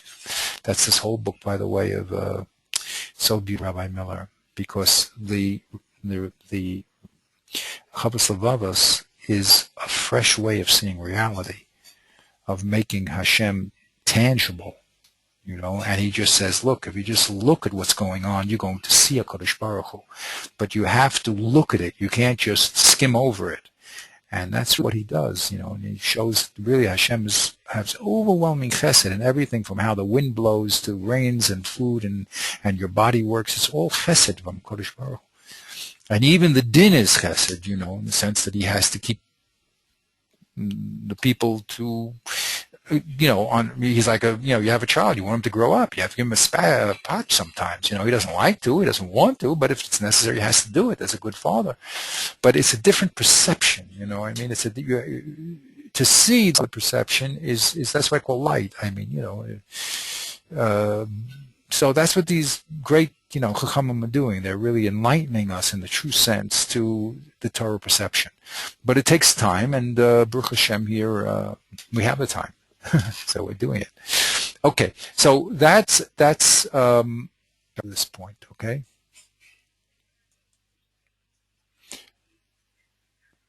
Now, he wants to bring, he says this, that there's a priority of metaltalin over karka. He says, v'chein mashma peshut divrei haTorah. The din hu ligvos me'ataltalin afilu bal korah shel nizik.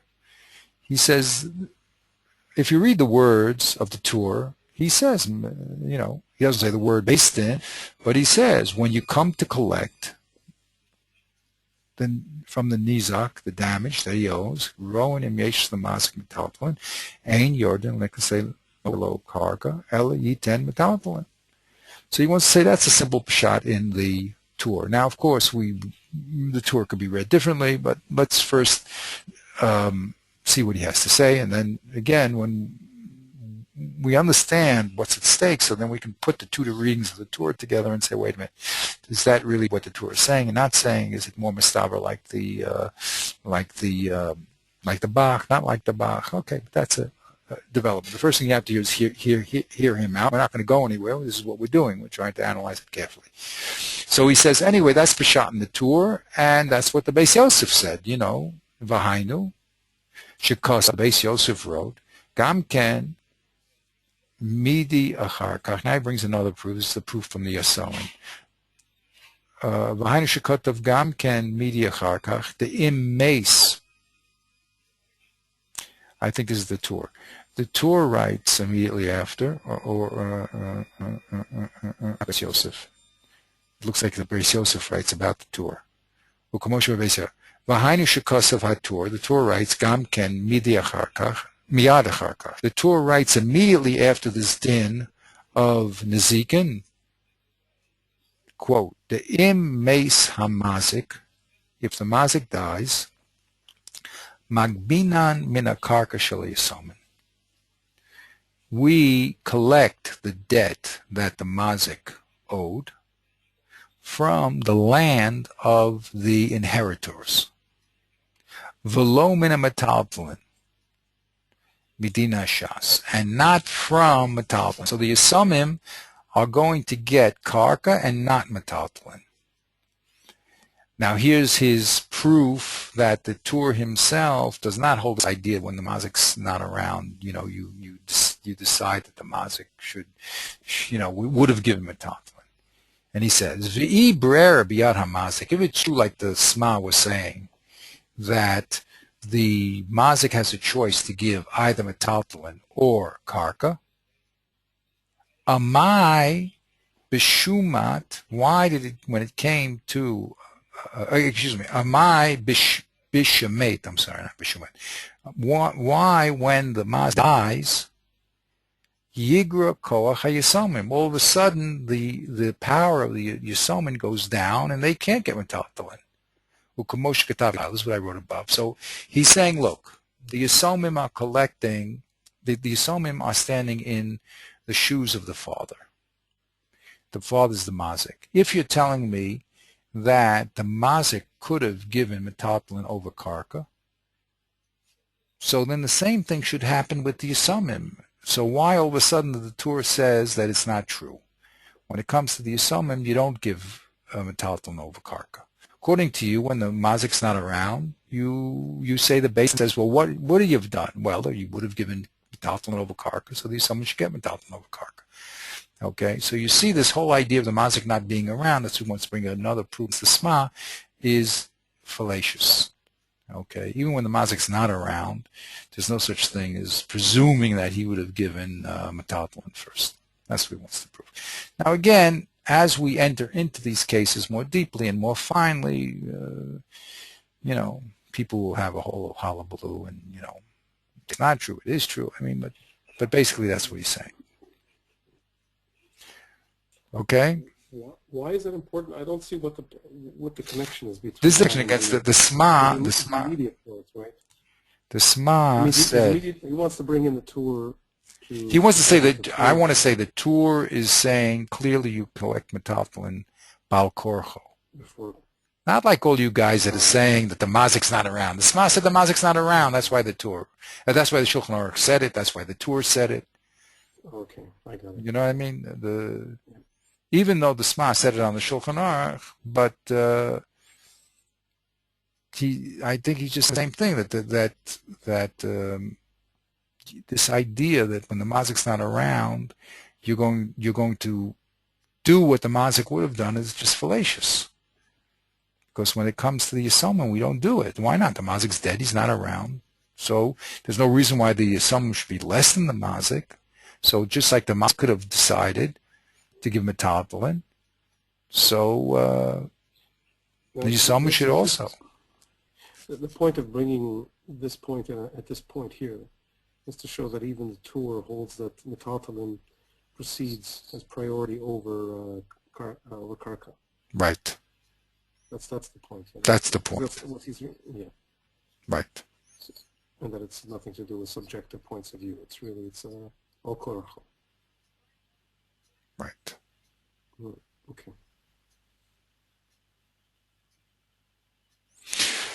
So now he goes. Now in our analogies here, you go back to this. Where are we holding in this? Because he brought a whole bunch of, people. He's like you said, a scholar. But again, Baruch Hashem, just all you have to do is have a scorecard and everything works out well. Okay, so what does Marcus do? First of all, he said the Sma is wrong about the Shulchan Aruch and also about the Tur and also about the Rambam. There is definitely a din that you have to give karka, metaltalin before karka. Okay, you have to give metaltalin before karka, right? Unlike what the Sma said, and unlike what the Drisha said, they're reading the Tur and they're all saying is a special case. Well, whatever the case was here, he says the mazik's not around. The other case, he said, well, we're talking about where the Nizak wants karka, and he's yelling, I want it because the pasuk says so. The answer is we don't listen to him. Okay, that's what the Drisha, the Bach was saying. So, because they don't want to admit that there's anyone who holds that metaltalin is the first hierarchy over karka. So he says that's totally wrong, and we have to, show you that there's a whole other world. That's why I said over here, he says the mistake of the people who are trying to hijack the Tur and the Shulchan Aruch because they're fixated on the Tosfos and the Rush and all those other people. But if you will give the Rambam a fair hearing, you'll see that other people, other Rishonim, like the Rambam, that there is a din precedent of metaltalin over karka. Okay? And that's the Tur, and whoever the Shar Poskim are, he didn't spell it out, but maybe that's the Ramah with a Hey also, and also the Chaber. All these people are going to hold that. Now, how did he prove it? He showed that the Nemuk Yosef says it about the Rambam. There's a preference of metaltalin over karka. He said that simple reading of the words of the Rambam, that's called a Raya Misad Lashon. Rambam says it, that when the basin collects from metaltalin techila. And he gives proof which you just brought now, which is both the Rambam and the Tur say this when it comes to the Yisamim, which is when the mazik's not around, you don't give him metaltalin. According to you, Mr. Sma, you should say, do what the mazik would have done if he was alive. Give metaltalin. See, that's not true. Okay? So that's the one he just gave now. Now, he brought also the Sefer Truma that brought the Rabbeinu Chananel, and the Gedulei Truma that just did not understand Rabbeinu Chananel. Doesn't make any sense. Rabbeinu Chananel made a equivalency between Nizkin and Baal Chov and said whatever's going on in Rav Huna is happening in Baal Chov, right? And the Gedulei Truma just didn't understand what the Rabbeinu Chananel could be talking about. But he says, according to me, if you learn the hierarchical or, and then just say that Reb Papa is saying that when it comes to Kesef and metaltalin, there is no hierarchy; they're equal and they're both greater than Meitav. You have a beautiful explanation of the Rabbeinu Chananel. Okay, so I eliminated all these problems of the Gedulei Truma, who can't understand Rabbeinu Chananel, and I explained it to you very easily. And if you don't believe that that's a shita, then I brought you the Ravan. Okay, so that's the work that the Shach did up to this point. Okay, he explained the mistake of the other people. He explained that this is a new shita, that there's priority of metaltalin over karka. He brought it from the simple meaning of the language, from other halachas of Yisalmim, and through the Rivan and an explanation of the Rach work that he did. Okay? Now what he's going to do is going to attack directly the Bach. Okay, and we have to get into we'll slowly get into this. The Bach brought, you see, what did the Bach do? The Beis Yosef leveled the ground between Balchov and Nezikin, right? Said that they're equal. The Bach said, wait a minute, the Rosh said that they're unequal, right? So where did you get this idea? The Torah is following his father, and his father clearly said that there's a atzmi, essential difference between Nezikin and Balchov. And Balchov, since you gave money, you get it back. It's not shaykh to Nezikin. So where did you get this idea? You know? So therefore, the Bach attacked the equation or the introduction of Balchov. So now the Shach is going to attack the Bach and say that the Torah, as I said, is not the brush. Okay? Now, we're going to have problems here. It's a little more subtle because the Rush is going to quote the Rif, what the Rush says in the Rif, which is going to be a little bit, dramatic, because the Rush does say the Rif says all three things are equal. He's going to say, well, the Rif never said it's the Rush pushing in again into the Rif. Okay? And then he's going to say, of course, he just explained why the Rambam holds a different shita. Now, and then he's going to get to this Rav HaMagid. The Rav HaMagid, the Bach says the Rav HaMagid says that the Rambam, the Rav HaMagid is a comment of Rambam. The Rav HaMagid learns the Rambam that everything is equal. So the Shach, of course, is going to attack that. Okay? And the Torah will just fall into place once I remove all these people. I'll show you that the Torah is following the Rambam. So now he's going to turn his guns, and if you get rid of the Bach, you really do too, because basically they're all based on this Rush concept that there's no analogy between Nezikin and Balchov. Okay, so if I can show that there is an analogy, I've done my job. But he's now going to turn his guns, so to speak, on the Bach and the Drisha and eliminate all their proofs, and disarm them. Okay, that's his next move. So by taking on the Rush as well, or by well, he's going to take on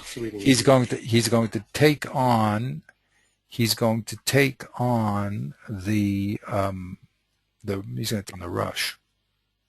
He's going to say the Rush did say what he said,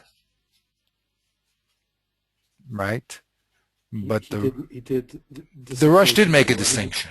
He did distinguish the two, yeah. Yeah, that's true. But he's going to say very dramatically that it has nothing to do with the Rif. He's going to say, it's true, the Rush made it, but the Rif never said that there was an equality. The Rush put those words because of how the Rush learned Rev Papa, right? And the Rif said the halacha is like Rev Papa, so the Rush put equality in the Rif, but the Rif never said it. Actually, the Rif is going to be with the Rambam. Okay? And the Torah. And the Torah will be with the Rambam also. We'll pick up on the Rif. We'll get it. Yeah. So again, go straight to the Rif. Exactly. So again, what he's gaining here, I mean, this is very, bold and powerful moves here. This is a real milchama here. But he's taking on the Rush, and he's saying, you Rush read into the Rif. Now, why does he want to do that? He has Rabbeinu Hanan now, right? But the next level down is the Rif in the Sephardic position. Okay, you have Rabbeinu Hananel, you have the Rif, and then you have the Rush. So the Rush moved the Rif into the camp of making all three items equal, right? And the halacha is like Reb Papa and everything is equal. That's what the Rush did. But the Shach, wants to be at odds with the Rush and said, I'm sorry, again, Rush, with all due respect, you're taking your European concepts and pushing it into the North African understanding. The Rif never said it. You presume that that was the Rif by how you learned Reb Papa. But as I showed you, you do not have to learn Reb Papa that way. And I'm going to push you into accepting my position. So now he's taking on the rush. It's not, because he wants to unhook the Rif. I mean, it's better to get the Sephardic position lined up. If all the Rif is going to be against him, that's a point against him. So if he can now take on the rush, which is a pretty, high calling, but remember, he's not the only one that took on the rush. He says the Beis Yosef took on, the Beis Yosef says the Torah took on the rush, right? By making an equation between Balchov and Nezikin. So he's really going to say the same thing. Rush again is pushing into Rav Elfas the idea that Balchov has nothing to do with Nezikin, and what we see in Reb Papa is an equation between all the three, and there's no preference of metalfel over karka. But that's all the Rush's work. But that's not what the Rif said. The Rif never said.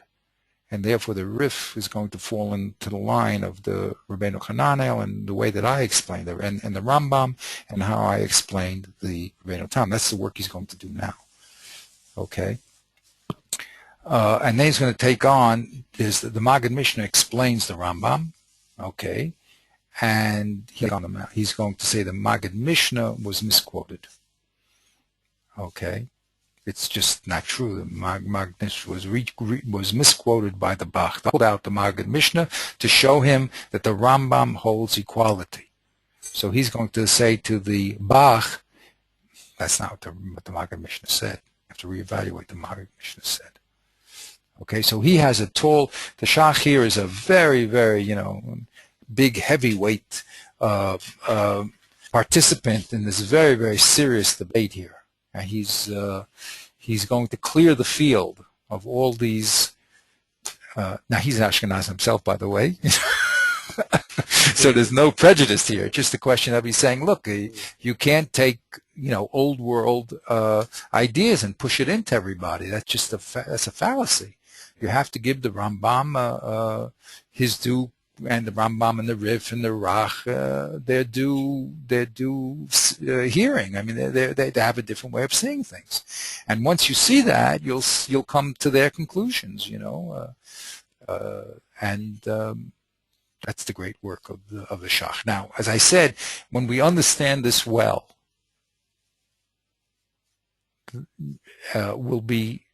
the stage will be set for the later people, because this is really the setup that the subsequent generations are going to deal with.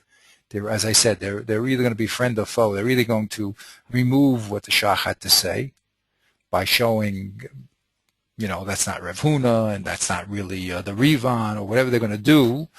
They're going to remove all his proofs or some of his proofs, and that's what they're going to do, more or less. But he is the what we call the Baal Soda. He is the man to. If you're in this piece and you're at this stage of the learning, the person you have to handle now is the Shach. You're either going to be for him or against him, and either totally against him or partially against him. That's what you have to do, because he has his sources. Right. So you're going to have to reread what he says. Yeah, go ahead. I just want to talk something out for a second here, just to get the issue straight. It seems, just before we go to the actual authorities of what the issues are, but it seems that the two interconnected issues, the two basic issues are, on the one hand, whether Balchov is going to have any relevance to our case of Nizikin. That's one issue, and the other issue is the prioritizing or the hierarchical or of Rav Huna, whether that's there or not. Right. So in other words, that if there are two things that are going to line up together, that we're going to make the argument, or whoever wants to make the argument, that there is a prioritization going on in Rav Huna's argument, will also somehow be making the case implicitly or explicitly that Balchov is connected to Nezikin. Yes. Right? Yes, yes, yes. And Okay. that's going to, that really, and by the way, what you just said now is really what the Nachlas David is going to point out. You That see, connection between that those two issues. connection between those, it's really that critical connection, the connection between Right. Balchov and Nezikin. Right. And whichever way you hold, you'll come down on either side. And Right. that's the junction point. That's the critical junction point over there, and that's where all the action is happening. All the proofs this way and proofs that way, and the swaying back and forth is happening on that pivot point. And I guess the Rosh is going to be the oldest source where that division takes place, right? Yeah, yeah, yeah. He's And yes, the Rosh yes, is like the node in the whole the whole flow chart. right, He's the exactly, first one to make a very clear division between. He's the first one to say, look, these are unrelated cases. Balchov, Zikin, unrelated. And if you take that position strongly, then it's just logical that Rav Huna is just using a plain old or. right, There's no room to introduce hierarchies there. right, So exactly, really, so everything's going to really everyone who they have to attack the Rosh ultimately. exactly. Ultimately, they're going to have to attack the rush. Exactly. Okay. But he has all of the Balei Tosfos on his side. I mean, old Rashi. I mean, it's not so simple. Rashi, right. I mean, no, everyone is saying equal, Right. and also logic. I mean, if you're starting to talk about Right. what's the Pashtus, the Lashon, the simple reading of the Lashon is an equal or. I mean, no one, this idea of hierarchical law is a Chiddush. So it's, although people say it is a Chiddush. You have to understand, again, in the scorecard of pluses and minuses, hierarchical law is a little bit of a minus. Okay, but again, that subtle relationship between the Balchov and the Zikin is going to push it one way or the other. That's going to be, as you said, a very and you see the. But it's interesting. Sorry, can I just? No, please, please, I want to please. elaborate just one second. No, yeah, They're actually the two issues are very intimately connected on a logical level, because you can't speak of hierarchy altogether unless you're reading our case contextually. In other words, why would you even introduce why would the scales fall off balance? Well, if you have an either-or relationship, so it's plain either-or. Now, if you're going to introduce a hierarchy in this, look, one of them has priority.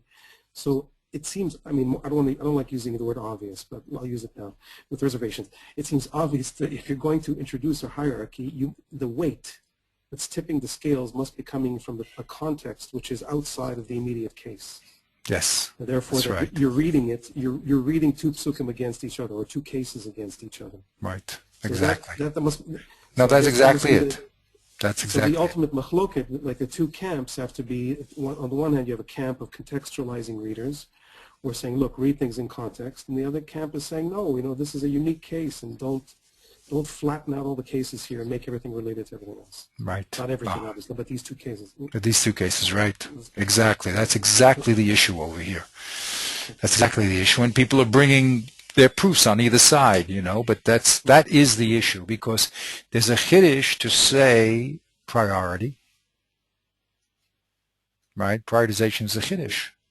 And then to impose it on a Ezekiel or not impose it is another chiddush. Right. So to say that exists in Baal Chov is one chiddush, and now to impose it on a Ezekiel or not is another chiddush. Okay, so that's what's at stake here. Okay, now there's the Shach is going to bring another Gemara. Okay, just looking at the broader picture. After the next thing to do is attack the Bach. Okay, he's going to say he's going to bring out his guns and just eat up the Bach, because the trying to put the tour in the camp of the rush.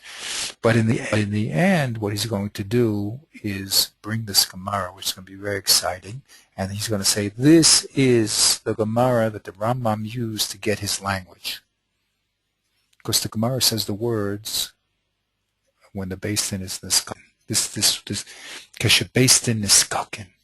Where does he get it here? Because the Gemara says uses those words of niskak. See, so he's going to have a Gemara that uses the word niskakin, and that's going to be where the Rambam got his din from, and from there he's going to show us the prioritization. Now, which one pushed it, whether it's Balchov that pushed it, whether it's this new Gemara that pushed it, whether it's Rev Huna that pushed it, we're going to have to be a little more educated to see. But that's going to be a beautiful little piece that he has over here. That's like a surprise, because you're going to see the Gemara says the word Niskakin, he has his Google, search, and he just sees it, and not only that, it talks about Yoshev. I did my search with Yoshev. I only found out these Gemaras, that they bring. I mean, they see it all. I mean, like I said, I would have, sort of believed it could be done, but there's this Rabbi Shua Cohen, very nice man. I told you, when he was 17, Rabbi Shua Cohen got tested by Rebbe Lushev.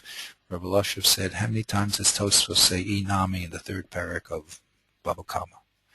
And Rabbi Shua answered him right on the bat. So, I mean, there are people who have the mass knowledge of everything. That's what these people are in that type of framework. Again, for us, we're little pipsqueaks. That's okay, because in the end, everyone has to make sense. And at least we can enjoy, like you said with Amadeus, at least we can enjoy the greatness. And, we'll have things to say, too. I mean, there are people that, do talk. It's not like the issues are closed, but you have to be educated to talk. But what I did with Google, I mean, that's just natural for the Shach. I mean, but he pulls out the Gemara. No one pulls out the Gemara, you see. Although it exists, it talks about Shavik Kesed, because again, this Gemara is going to be beautiful because you're going to have the same situation. The Rashi is going to learn, consistently, that things are equal, and he's going to say, yeah, but you see, that doesn't make sense. And the Rambam knew it didn't make sense, and that's where he got his priority also. So that's going to be a very nice surprise for us, because we have a raya from Lashon that the Rambam says priority. That's going to be a great piece. Okay, so we can either start the Bach or just stop here. It's up to you, whatever you'd like. I don't know where you're holding. I don't want to keep you up too late. You want to stop here at the Bach or just go a little more? It's up to you. How long will it take? How big is the Bach? The Bach is very small. Yeah, you don't want to get too much involved. Oh, so let's finish the Bach, because then I just don't like cutting off. I don't like leaving in the middle. Yeah. Okay. Now I think we could finish the Bach. I mean, not finish, but see what he has to say. His attack on the Bach, and then the next time we meet, we'll have this really exciting Gemara. Use the word niskakin in the context of kesev, shavik kesev, and it's like the crochet, like you said. His piece is so beautifully organized. It's really like a piece of music. I mean, it's so beautifully orchestrated. You know what I mean? Highly orchestrated. Like he ends off with this crescendo, like, wow, where did you ever get this? No one even mentioned this Gemara. And it's obvious that they're talking about Shavik Kesev, and it's obvious that they're talking about, Niskakin. Wow. That's like a wow experience. But again, after the wow, everyone says, okay, we all got wowed, but none of us are excited around here. I mean, we're logicians. We don't, let our emotions get carried away with us. Nice move, but let's now analyze it in a quiet and refined atmosphere. But okay, but it's beautifully orchestrated. And when you see the Shach, it's just a little side column in the Shulchan Aruch. Okay, this one is a little long, but it's just like a group of words over there. But to see that this whole beautifully orchestrated piece is fantastic. And this is one piece of thousands of pieces. I mean, I don't have any pieces already wrote on the whole Shulchan Aruch. I mean, so just imagine where his mind is. This is like one of his concertos, whatever you want to say, but it's one of many. Okay, let's see if we can get the Bach here. Okay, look, let's see what he says the Bach. And the Bach writes, Dal korchecho maharash hachi el babalchov. Right? The big attack of the Bach was, come on, Beis Yosef, what are you bringing in Balchov for? And saying Balchov proves that there is a precedent of metaltal and over karka. The Rush clearly said that that's a special din in Baal Chov. So that's the attack of the Bach on the Beis Yosef. Stop trying to don't push the Tur into saying that there's a priority of metaltalin over karka just because you want to make this analogy to Baal Chov. Okay? Because the Rush himself said there's no analogy. So even if you find that Baal Chov there is a precedent of metaltalin over karka, it has nothing to do with that case. That was the attack of the Bach, right? So he's going to take him on. Dalko Rush Hachi Ela Baal Chov. That's what the Bach said. Aval b'nezikin ein hanizak yochel lekofel ligvos mimetaltalin. But in nezikin, there's the nizak, who's like the malva, has no power. As the malva has a power because he gave money, he has a right to get it back. What does that have to do with nezikin? Nothing. So therefore, the nizak has no power to demand metaltalin over karka. Im rutza liten lo karka. Okay. If the mazik wants to give karka, the nizak can't say, no, I want metaltalin. That's good if you're trying to collect a debt, but not in nezikin. And the Rosh said it clearly. So what are you cocking a cup here?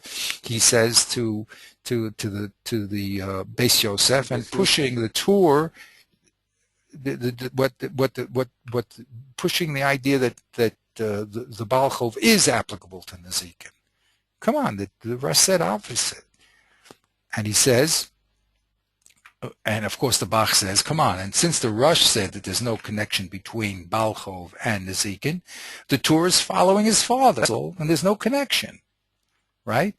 And the Bach said, of course, what I'm saying is not like the Beis Yosef, right? Because the Beis Yosef said that the Tur was a new position put in Baal Chov. Ella Yad Hamazik Al Yona.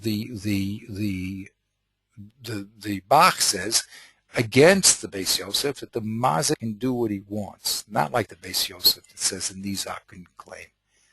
Okay, and the Bach adds, "V'chein mefarish b'divrei Rav Hamagid, Rosh Per Chachovel, and Peiches in Hilchas Niskei Momen." Okay, he brings the Rav Hamagid on the Rambam. This is the end of the Bach, to bring his knockout blow that the Rambam holds that that the master can do what he wants. Okay, and there's no priority of metaltalin over meitav, over the karka. But so now here, since he brought his proof, the first proof he brought it was from the Rosh. So of course the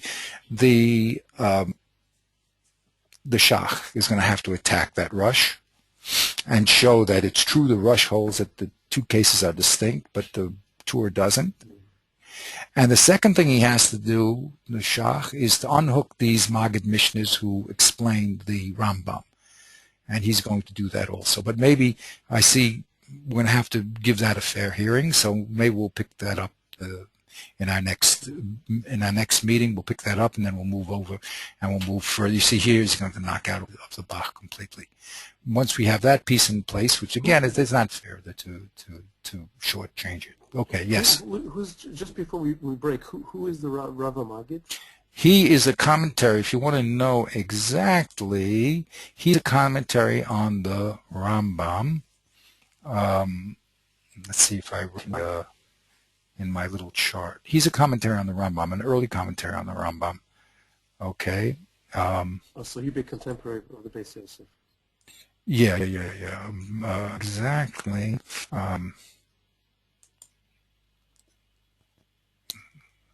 Let's see.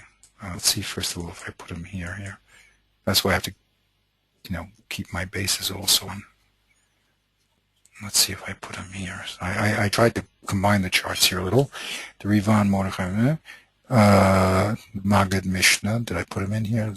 No, I didn't put him in here. It's just the pieces that we have here. Just look one other place and then. But he's a very early commentary on the on the Rambam. Okay. Next time I have the dates He writes somewhere. straight on Here. Mishnah Torah, basically. Let's see if I have the. He writes on Mishnah Torah. He's a commentator, very, very well Okay, no, respected I just want to commentator on know the Mishnah Torah. relative. So Right.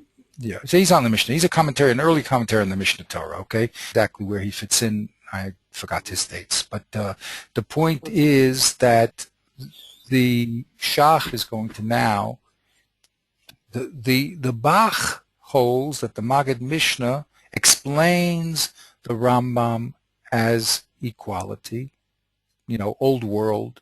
You can do it, give what you want, and he, of course, the Shach is going to say that that's not the Maggid Mishnah. You misrepresented the Maggid Mishnah. Okay, so he's going to unhook the Maggid Mishnah, the Raya from the Bach, by explaining the Maggid Mishnah differently. That's going to be his work. Okay, so to be continued. Okay. To be continued, exactly. When do we learn again? I think it's okay. It's Yom Tov Sunday night, right? Tonight is Yom Tov. That's correct. And you guys have 2 days of Yom Tov, so that's Sunday and Monday. Is that no? That's Sunday night, Monday night. We can learn during Chol Moed. How's your Chol Moed? Let's take advantage of it. So I guess actually Wednesday is my first day of Chol Moed. Yeah. I see here in my calendar. Yes. Yeah, so we can learn on Wednesday. I'm going to learn with Avi also on Wednesday. Yeah. Oh, great. Okay. So let's shoot for Wednesday. When's a good time? 8:30 is good for you? Oh, I just realized. Oh, you have stuff to do. Yeah. No. I'm going to try to get out of it. There's a kind of Verbringen organized for the incoming students for Wednesday night, but I'd rather learn, to tell the truth. So let's say Wednesday, unless I email you, okay? Great. Okay. Or put it even if you just do a confirmation, okay? Because that keeps my head straight. Because when we have a lot of different times and we change daylight saving, I get a little confused. So just say Wednesday's a great time. We're on, okay? Just give me a confirmation whenever you got the whole thing settled. And with me, I'm flexible. I mean, I'm here. I'm not going anywhere. I'm just going to my son for Baruch Hashem to his sukkah, just for the Chag, and then I'll be back here. And basically, I'm here learning, and I think my wireless goes to my sukkah, so we can get the special Avir Eretz Yisrael and the Shechina coming down onto the sukkah Bezrat Hashem also. So who knows what we're going to see with that in that condition. Okay, great. So okay, great. Have a great Chag. Okay. We'll see you on Wednesday, Bezrat Hashem. But just give me a heads up that we're okay.